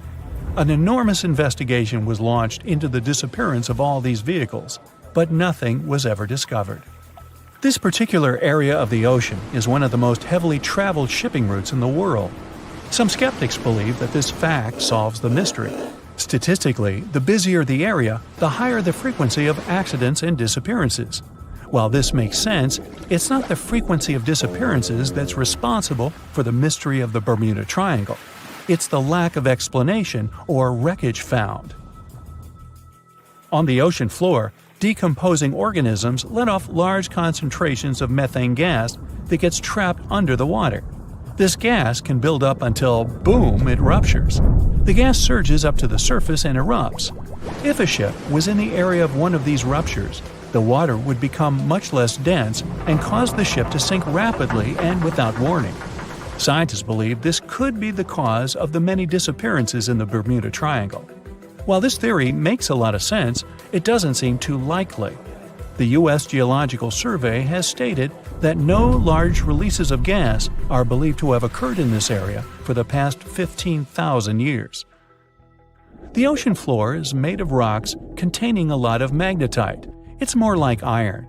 Magnetic fields react to high concentrations of magnetite on the ocean floor, which may start a sort of conflict between the two. It can often lead to various weather anomalies and, as a result, navigation issues. And, naturally, any changes in the ocean floor or the Earth's magnetic fields influence the Bermuda Triangle a lot. Since the magnetic field is constantly moving, it might be also taking the Bermuda Triangle with it. Now that people know where the triangle is, it's easy to avoid it. It supposedly moves eastward together with the magnetic poles, but scientists still can't answer where exactly it will be in a couple of years. Some people blame all the disasters on the extraterrestrial paranormal activity. Others suppose it's all about raging natural phenomena. There's another triangle in Lake Michigan. Just like the one near Bermuda, the Michigan Triangle got its shady reputation for some disappearances. The first recorded one dates back to 1679. A large vessel, one of the largest of that time, set out on an expedition, yet once it got in the sinister triangle, it never came back. Much later, an aircraft disappeared in this triangle. The skies are usually very clear there, but back in 1883, some people witnessed abnormal things in the area. Some claim to have seen large blocks of ice falling from the skies, and the crew even managed to save one as hard proof. Meanwhile, the Pacific Ocean Mystery Area is another sinister triangle. Off the south coast of Japan, not far away from Tokyo, there's a sea where plenty of ships met their doom, disappearing without a trace in these waters. They call it the Devil's Triangle. Some scientists believe the cause of anomalies is the environmental changes. Also, there's a really high concentration of methane hydrates on the bottom of the ocean in the Pacific Triangle area. You're deviating from your original course and sailing in the wrong direction. There's the Caribbean Sea near the triangle, peppered with small islands. The seafloor here isn't deep. The ship can get in shallow waters. And now the ship is stuck on a shoal, and you have no idea where you are. If this were the 21st century, the ship's captain would be able to reach the shore using GPS and other modern navigation. But the most interesting thing is that the compass would work correctly this time, since the magnetic North Pole hasn't already coincided with the true one for a long time in the territory of the Bermuda Triangle. The agonic line is somewhere far away from here. There are no problems with navigation now, but for some reason, this is where ships disappear. In fact, not just here. Throughout the Atlantic Ocean, there are places where many more ships were gone. The Bermuda Triangle is not even in the top 10 of such places. One of the main reasons why many ships are lost here is that one of the most popular shipping routes in the Atlantic passes through the Bermuda Triangle. And the more ships in one place, the more shipwrecks. Simple probability. Then, it just starts getting weird. Other theories say that there's a space-time rift in this region. Ships and planes fall into this rift and end up in the past or the future. But for some reason, there's not a single proof of this myth. There's no reason to think that the rift is hidden somewhere here. The base of an extraterrestrial civilization is located in the Bermuda Triangle. Visitors from other galaxies steal sea vessels along with the crew, so no one finds the wreckage of the ships. This is also a popular myth that has no scientific justification. The Kraken lives somewhere in the triangle. It's a huge squid that sinks ships and also is a legend that sailors tell each other. However, gigantic squids live in the depths of the ocean. They can grow to the size of half a train car, but no cases have ever been recorded where they sunk a large vessel. And in the area of the Bermuda Triangle, they have never ever been seen. People in the past didn't know about the existence of these creatures, so when they saw them for the first time, they described them as huge, terrible monsters. Giant squids are some of the most elusive creatures on Earth, and scientists had to use sonar equipment to find them. They don't like to leave the dark depths and are likely to be afraid of the sound of any ship. So, that should squash the squid as a suspect. Thick fog is rising over the ocean as the sun is slowly sinking towards the horizon. It's hard to see further away than a few dozen feet, but that's enough to notice a hulking, skeletal shape in the distance. As your ship approaches the figure, your heart beats faster, and then you make out the details of another vessel, abandoned by the looks of it. Ghost ships do exist, and their mysteries aren't always solved. Take MV Hoita, for example. It was a wooden vessel built in 1931 as a luxury yacht. It had served well to various people over 20 years before it was bought by a Samoan sailor and became a merchant ship. In 1955, though, Hoita's service came to an abrupt and mysterious end. On October 3rd, it set sail for another trading voyage that should have taken no more than 48 hours. Delays happen in the sea, so when Hoita didn't arrive on October 5th as scheduled, there was little worry yet. But then it failed to come on the following day too. There was no distress signal or any other sign of Hoita's presence anywhere between its departure and arrival points. A search and rescue party was dispatched to find the ship, and for 6 days, they were scouting the area of nearly 100,000 square miles. On October 12th, the mission returned to the base empty-handed. Hoita vanished without a trace. It was only a month later that another merchant ship, Tuvalu, noticed the missing vessel far away from its route, drifting in the open sea and listing heavily. The sailors boarded the ship and found that all of its crew and passengers, 25 people total, were missing, along with all the cargo the vessel had been carrying. The radio was tuned to the International Distress Channel, meaning that the crew had been trying to ask for help, but they couldn't reach anyone because the radio cable had been damaged, limiting the range to 2 miles. The lifeboats were missing as well, indicating that people on board must have left the ship. Unfortunately, they seem to have taken the logbook with them, leaving the rescue team clueless as to what had happened. Even today, the mystery of MV Hoita hasn't been solved yet. No one knows where the crew and passengers had gone and what had caused them to leave. SV Carol A. Deering wasn't a ghost ship in the usual sense of the word. There are no sightings of it in the open sea. Instead, it was found on the shore, but the circumstances of it running aground are a puzzle shrouded in mystery. Carol A. Deering was built in 1919 in Maine, and it was a large vessel made for commercial voyages. Unfortunately, despite its large cost of construction, it had only served for a year before its last trip. July 19, 1920. The ship was traveling from Puerto Rico to Rio de Janeiro via Newport News to deliver a cargo of coal. It was almost halfway to the final destination when the captain fell seriously ill, and the crew turned back to drop him and his son off and replace the captain. The voyage went without incident, but when it came to Barbados in December to resupply, there were strange moods among the crew. The first mate didn't seem to be happy with the new captain. No one paid much attention to it back then, when they probably should have.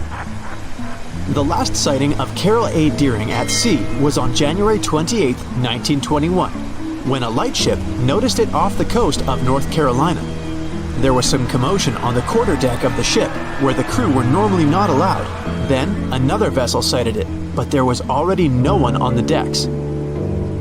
On January 31st, the merchant ship was found hard aground in the Diamond Shoals, a site notorious for numerous shipwrecks that had been occupying there for centuries.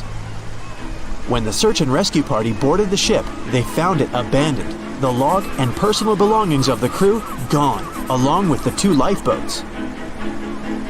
There is still no answer to what happened on board of Carol A. Deering that January, although the most popular version was mutiny. Maybe we'll never find out the truth though. SS Baychimo is perhaps one of the most notable ghost ships in history. This large cargo steamer was built in 1914 in Sweden and plodded its way dutifully over 16 years, trading provisions for pelts with native tribes of Alaska and Canada. But then, on October 1st, 1931, Baychimo got caught in pack ice. At first, it seemed the crew would be able to wait it out and continue on their route because the ship broke free in a couple of days. But in less than a week, it became caught again, this time for good. In another week, a rescue party was sent to fetch 22 of the Baychimo's crew, while another 15 remained behind to wait through the winter if necessary and get the ship back. But a month later, after a powerful blizzard struck their camp, the sailors went out of their shelters only to find the ship gone. Luckily, a few days later, a native hunter told the Baychimo hadn't been lost yet. He'd seen it about 45 miles from where they had been stationed. They managed to track it down, but decided the ship wouldn't survive the winter. So they took the most valuable cargo from its hold and abandoned it. They were wrong though. SS Baychimo did survive that winter, and many more that followed. When the ice broke, it sailed away on its own, drifting listlessly along the shores of Canada and Alaska. There were numerous sightings of the ghost ship, sometimes adrift in the open sea, and at other times stuck in the pack ice again. People attempted to board and salvage it, but weather conditions or lack of equipment always prevented them. SS Baychimo was last sighted by native Alaskans in 1969, 38 years after its abandonment. What became of it later remains unknown. The story of SS Orang Medan is one of the most puzzling and harrowing ghost ship stories of the 20th century. No one even knows for sure if the ship even existed in the first place. It wasn't recorded in Lloyd's Shipping, the International Register of Ships, which makes it either a tall tale or a vessel that avoided being officially recognized for some shady reasons. In any case, the accounts as to what happened to the Medan vary. According to most reports, it was carrying some unknown cargo in the Indonesian waters when a distress call was received by another ship in the vicinity. The officer on duty heard an SOS message, but its contents are different depending on the accounts. The message did not repeat, and the crew of Medan didn't answer to any attempts to contact it back. The ship that received the distress call hurried to the rescue, but they only reached the vessel the following day, when it was already drifting and slightly listing. When the rescuers boarded the ship, they found that none of the crew had survived. However, one lifeboat was missing, which implied that there was at least one crew member who managed to escape. What happened to the rest of the people on board remains a mystery to this day. Still, there are no hard facts about this story, so we might never find out whether SS Orang Medan was actually a ship and not a thing of fiction. SV Sabrina was a 3-mast sailing barge built in 1873 for river trade ships in South America. She served for well over 4 decades, proving to be a sturdy and reliable ship. It was later transferred to Europe, where it continued serving its purpose well. But then, in October 1917, Sabrina set sail on a regular voyage only to be found ashore several days later. Mysteriously, although the ship was perfectly intact, the entire crew of 5 and the captain were gone. There is no direct evidence or hard facts as to what really happened that day. The most convincing theory is that the crew were washed away from the deck because of an underwater explosion. And then the ship sailed ahead without them. But the truth, as always, remains unknown. The year was 1854, and the SS Arctic, the fastest passenger liner of its time, set out to cross the Atlantic. As it sailed through the misty veil, it slowly disappeared into the unknown. The Collins Line, an American shipping company, was started in 1818 and only began seriously trading in the transatlantic by 1835. Its steamships crossed the Atlantic from Liverpool to New York within just 10 days. Doesn't sound like a great speed today, I know, but back then, the same thing took other ships several weeks. Light on the water with their wooden hulls, powering through with a strong steam engine, those steamships were the favorite choice for many high-profile people. What could go wrong with such an advanced ship, they thought. This reminds me of some other ship everyone believed to be unsinkable. But anyway, back to the Collins Line. It grew to be a serious contender on transatlantic routes, with only one other competitor, the Cunard's Line. It was a British company also aiming to be the main force through the Arctic Passage. In 1835, the company received a new ship that traveled to Liverpool and came back to New York with the largest cargo ever at that time. From then, the Collins Line was steadily growing. It seemed like there would only be future successes for it. Unfortunately, their lavish ships became costly to run with the amount of coal used. Massive power along with weak wooden hulls meant they needed many repairs after each voyage. So, every trip ended up being expensive. But since the ships were safe and had a great reputation, people were willing to pay the price, and the company was definitely not in crisis. They had achieved something no one had managed to do before them. Like I told you, their ships crossed the Atlantic in a whopping 10 days, and Edward Collins, the owner, was very determined to maintain the pace. Their 5 ships easily outran the Cunard's Line of only 3.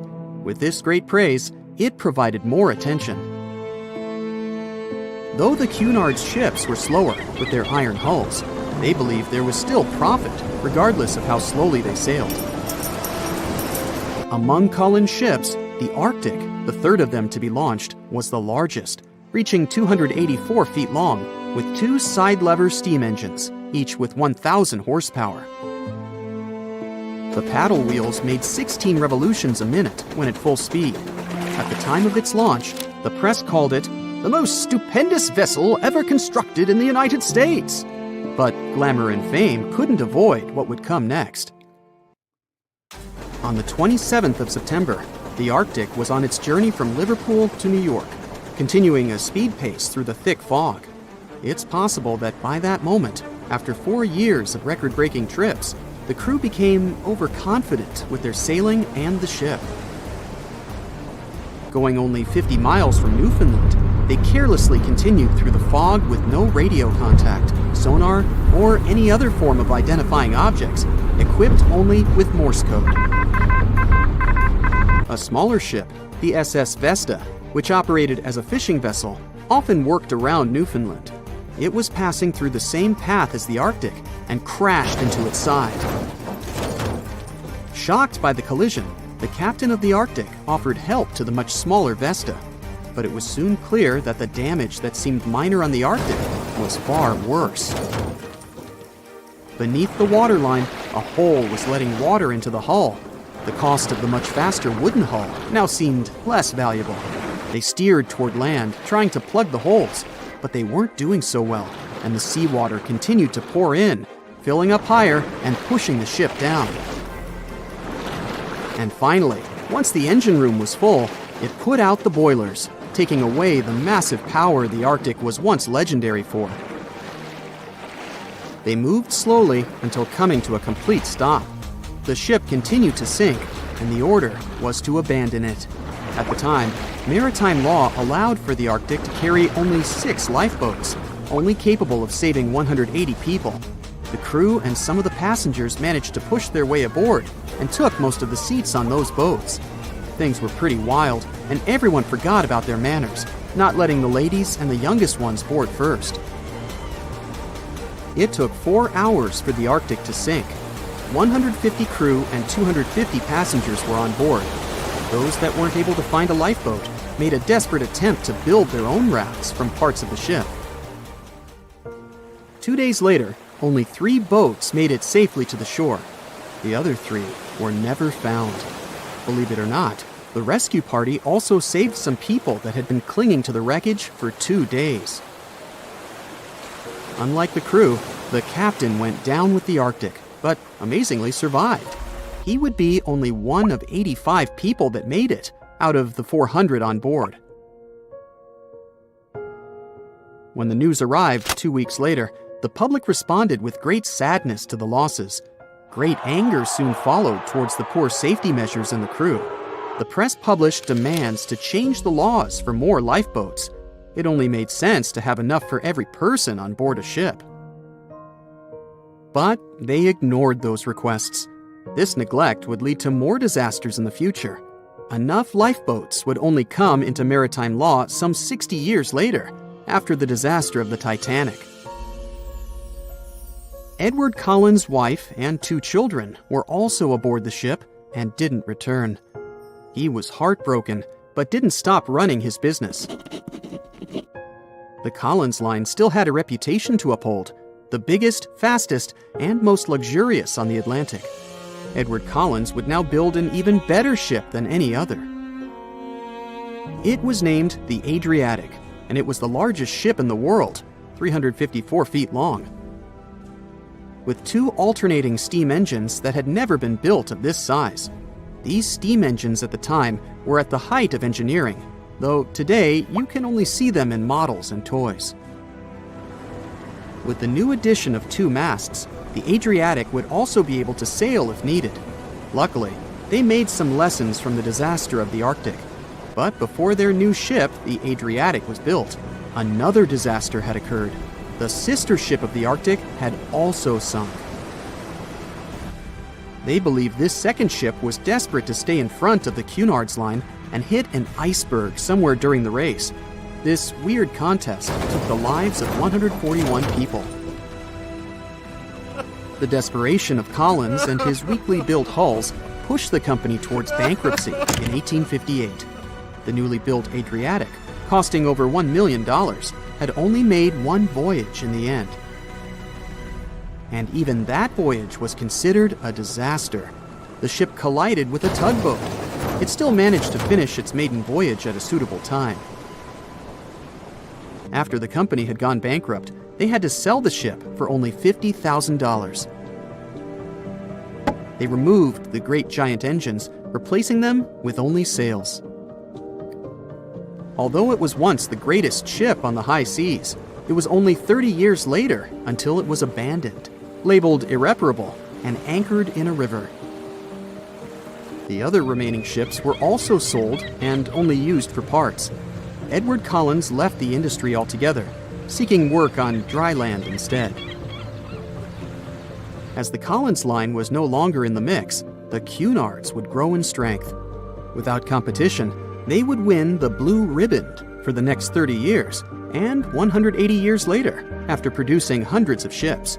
They still have a constant presence on the seas as they provide transatlantic crossings, world voyages, and leisure cruises. To this day, the Cunard line is the only one to run ships between Europe and America, and it's great proof that it's not always the fastest that's the best.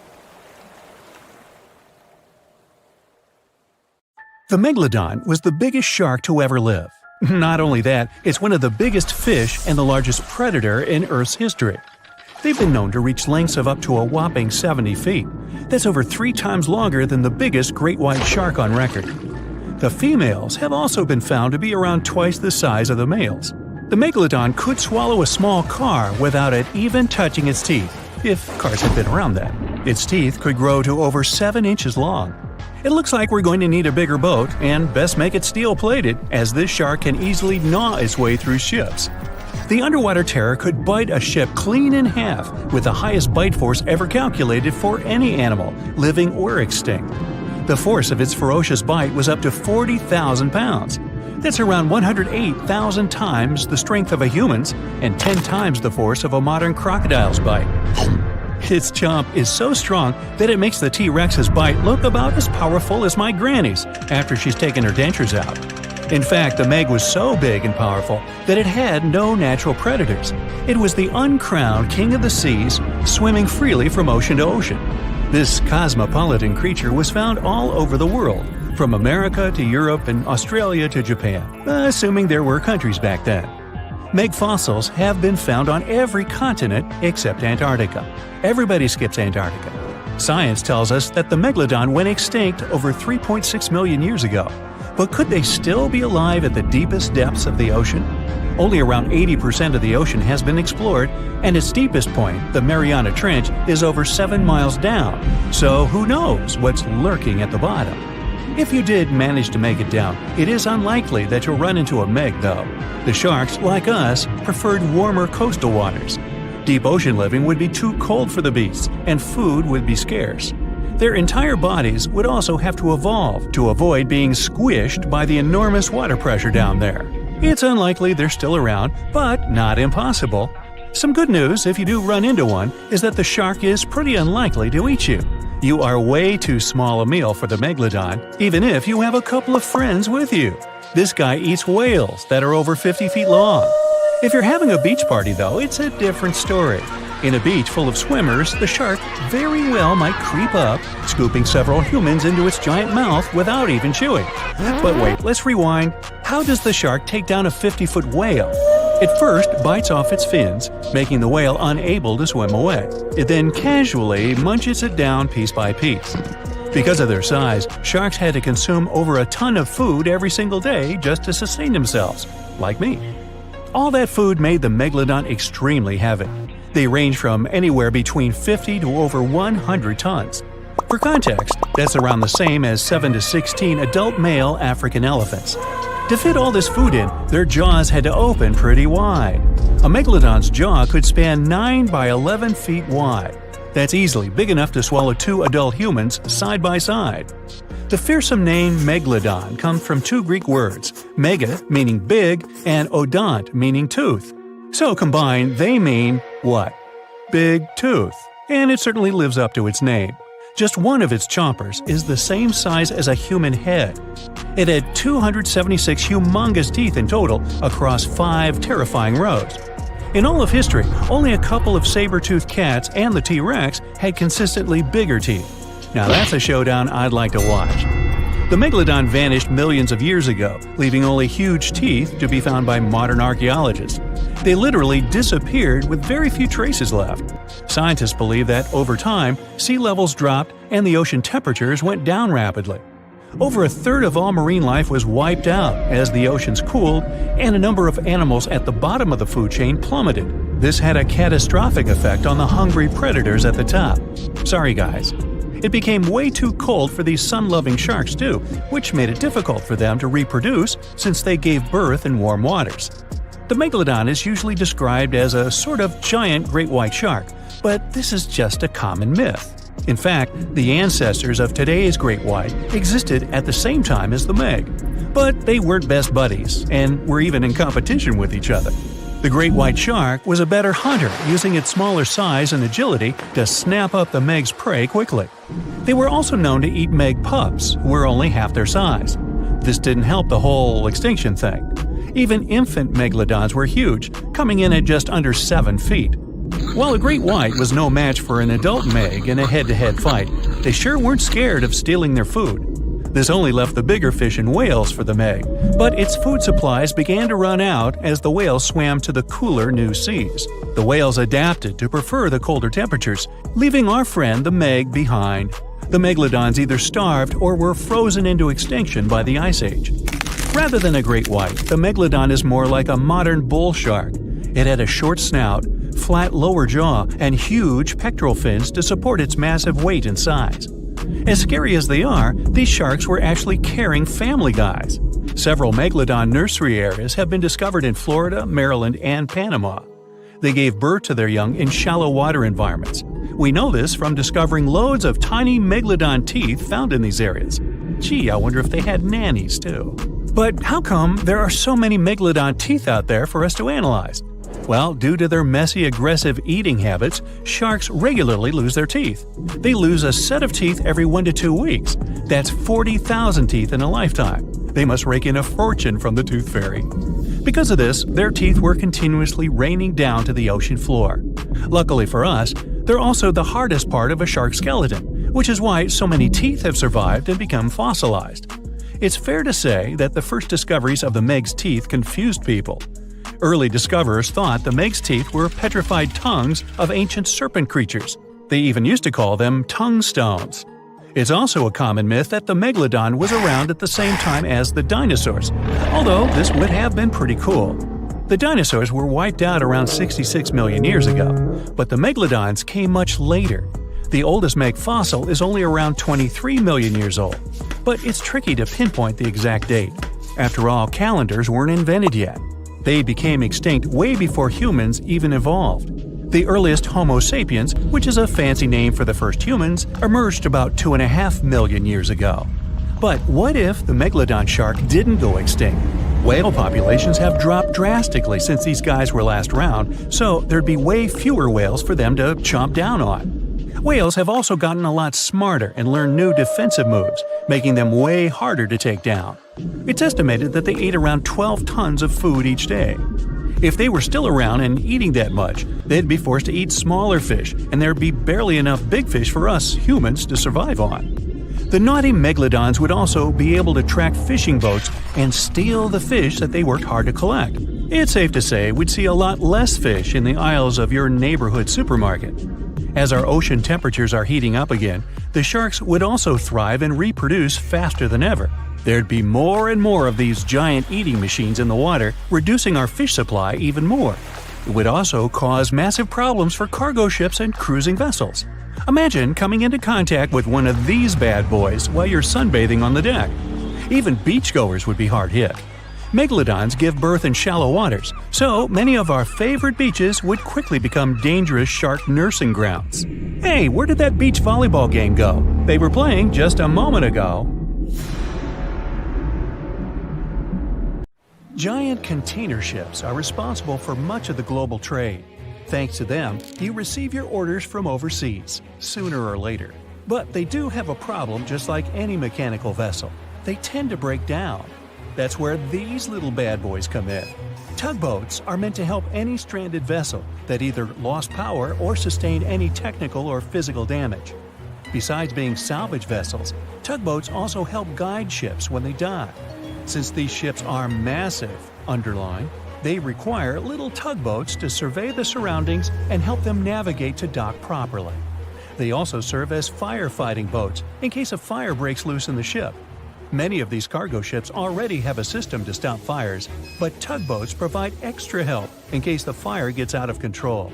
Many cargo ships pass through below-zero regions like the Arctic and face plenty of obstacles, or icicles. Tugboats to the rescue again. They can make the first move by breaking the ice so that the vehicle can pass through without damaging itself or delaying its course. They also help large ships move through narrow areas. On March 23, 2021, the Ever Given, one of the largest container ships in the world, got stuck in the Suez Canal for 6 days. It froze global shipping of almost $10 billion of trade in a day. The Suez Canal is one of the most important routes for trading, but happens to be quite narrow for its purpose.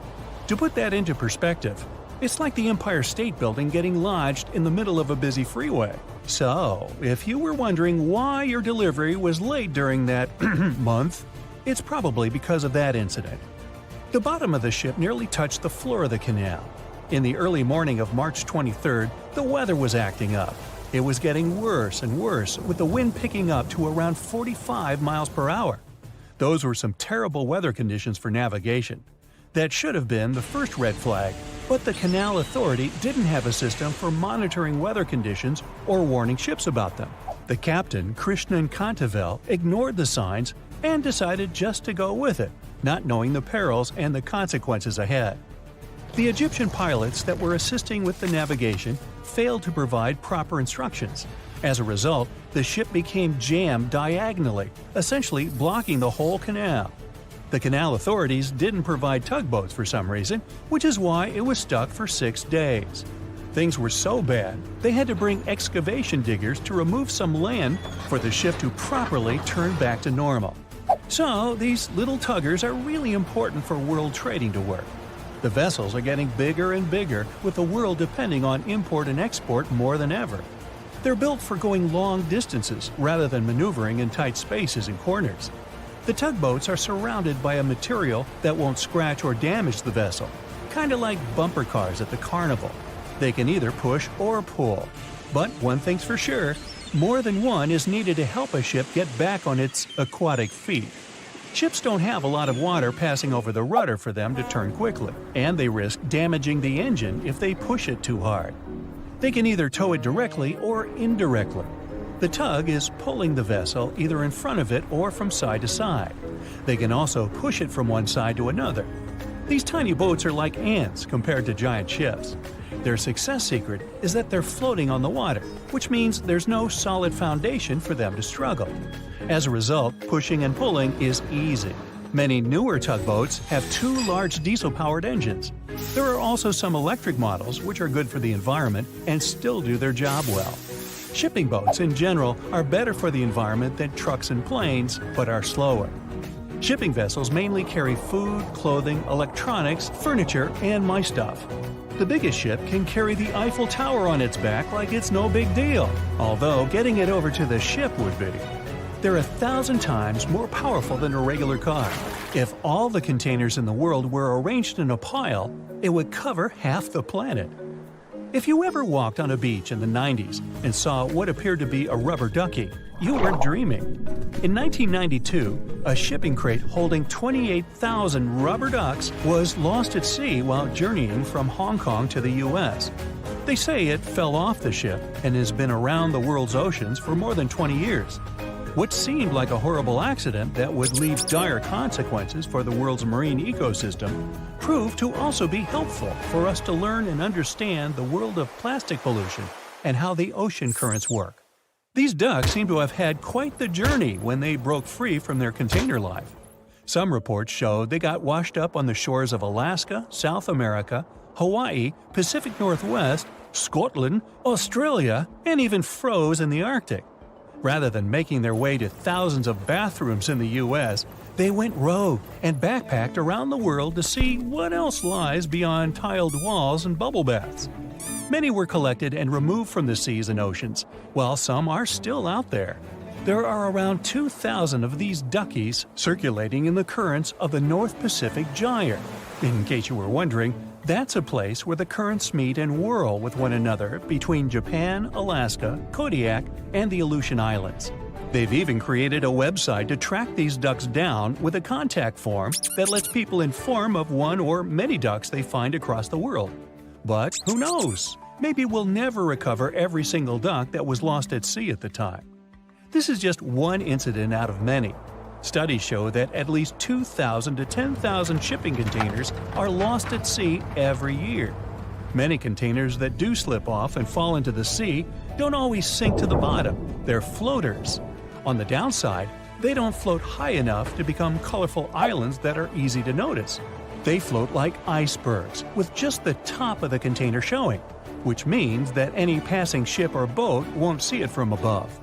If they pass through it, then significant damage can happen to the ship. They can't stay floating forever, so they end up sinking after many days of being suspended in the open water. Some people have even seen shipping containers washed up on shore after being stranded at sea. These bad boys have been made to last for a very long time. If you take proper care of them, the life expectancy of each container can stretch for more than 20 years. It's pretty amazing that they travel all over the world and are filled and refilled with new items many times. They go through all sorts of weather conditions and have to survive in different climates. Many modern houses are made out of retired shipping containers designed with a nice aesthetic touch. Shipping container houses provide the exact same living conditions, except they look cool. Besides looking cool, they're economically friendly compared to regular houses. You can save plenty of money with the structure pretty much halfway done. All that's needed is just a little foundation and a few adjustments here and there, and boom, you've got yourself a house. You're also doing the world a favor by contributing to the environment.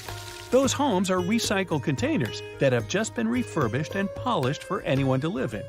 They're good enough to live in freezing conditions and scorching weather. The industry is booming, so you can have your new home delivered to you within 10 weeks. You can customize it before they build it for you. It's easy to transport since it's not heavy, it's just bulky. You can predict your cost without the surprise payments that might follow.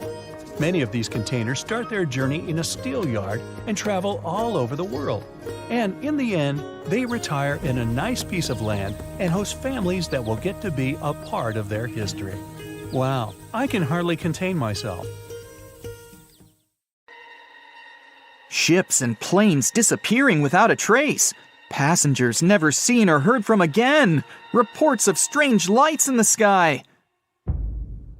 No, these aren't scenes from an upcoming Hollywood blockbuster, but some of the strange occurrences reported for over a century in an area ominously dubbed the Graveyard of Lake Ontario, also referred to as Canada's Bermuda Triangle, or the Marysburg Vortex. It stretches across a portion of Lake Ontario from Kingston to Prince Edward County in Canada, and down to Oswego, New York in the US. The tales about this area can be as chilling as the frigid lake water on which they took place. The most unsettling story involves the schooner called the Bavaria. It was 1889, and the ship was being towed across the lake. Rough waters severed the tow rope, and the Bavaria floated away. Luckily, the schooner was later found safe and fully intact. But there was one thing missing: the crew! Not a single person was found on board. What makes the story even more bizarre is that the dinner table was set, a loaf of bread was discovered, freshly baked, and the captain's money and his papers were fully accounted for. There was even a pet canary happily chirping away, as if nothing was amiss. What happened to the crew? We may never know. And this was not a unique incident. Just over a decade later, in 1900, 3 ships, the Annie Minnis, the Picton, and the Acacia, were sailing across the lake, but only 2 would make it to their final destination. The third one, the Picton, was speeding ahead of the others when it simply vanished. According to a cook on the Annie Minnis, "We were well out into the lake and making good time when all of a sudden we saw the Picton's topsails coming off, and then her lower sails settled, and then, while we stood and watched, the Picton just disappeared." It's possible that the ship sank, as there was some wreckage later seen in the water, but the ship itself was never found, and none of its crew ever located. A few weeks later, a bottle with a note inside was discovered in Sackett's Harbor, New York. The note was from Captain Sidley of the Picton. "Have lashed Vesey to me with heaving line, so that we will be found together." Vesey was the captain's 12-year-old son. The note creates more questions than answers. If the witnesses were correct, the ship's disappearance was quite quick. When did Captain Sidley know he was in danger? Why not signal for help if he had any warning? And when did he have time to write a note, bottle it, and tie himself to his son? It truly is a mystery. And it was not just ships that ran afoul of the strange forces in the area. Planes also struggled to make it through in one piece. In 1975, Ron Scott flew out from the Picton Airport in his Cessna 172. As he entered the Marysburg Vortex, his plane banked to the side. For several seconds, he was unable to right the plane, but once he did, the same force banked him to the other side. Again, he was stuck there for a few seconds, unable to control his plane. A skilled pilot, he had never experienced anything like it before. He was certainly luckier than Royal Canadian Air Force pilot Barry Allen Newman. Newman was at the same spot back in 1952, when he lost control of his jet and crashed into the lake. To this day, his body has not been found. In total, over 270 ships and at least 40 planes have met a tragic end in this area. And adding to the mystery, sometimes people report a series of bright lights or orbs, or a dark ship hovering in the sky. These are even harder to explain. Witnesses willing to report them are adamant they are true. Sid Wells said he watched a strange shape like a multifaceted diamond slowly spinning in the sky, and then it just disappeared. Others claim to have seen it too. Of course, the Marysburg Vortex is just one of several places around the world known as vile vortices, a term coined by biologist and writer Ivan T. Sanderson. He discovered 12 other equally spaced areas on the surface of Earth where funny things happen. The best known of these, of course, is the dreaded Bermuda Triangle. Situated in the Atlantic Ocean between Bermuda, Florida, and Puerto Rico, It has been blamed for the disappearance of thousands of people. They went in, on boats or in planes, but they never came out. Even the explorer Christopher Columbus experienced the mystery of the Bermuda Triangle during his first voyage to America in 1492. He said the compasses pointed in the wrong direction, the sea levels seemed to change dramatically, and he even spotted strange lights in the sky. In 1918, the USS Cyclops, which was one of the US Navy's biggest fuel ships, disappeared there. Since the 309 crew members were declared lost at sea when the Cyclops vanished, it's seen as the largest loss of life in the history of the US Navy in a single incident. At the time, the weather was good. The one message sent that day from the ship indicated no issues or concerns, and a distress signal was never sent. A thorough naval investigation followed. Its conclusion? Many theories have been advanced, but none that satisfactorily accounts for the ship's disappearance. In other words, the investigators were stumped. There's also the Dragon's Triangle, located in the Pacific Ocean. The most disturbing story involves a group of Japanese vessels that disappeared in the 1950s. When researchers were sent to investigate what happened, they too disappeared. In each case, it's impossible to truly know what occurred, and it's easy to get caught up in stories of giant sea monsters lurking beneath the waves. Who doesn't like a good scare? And Sanderson was willing to accept the possibility of such stories being true.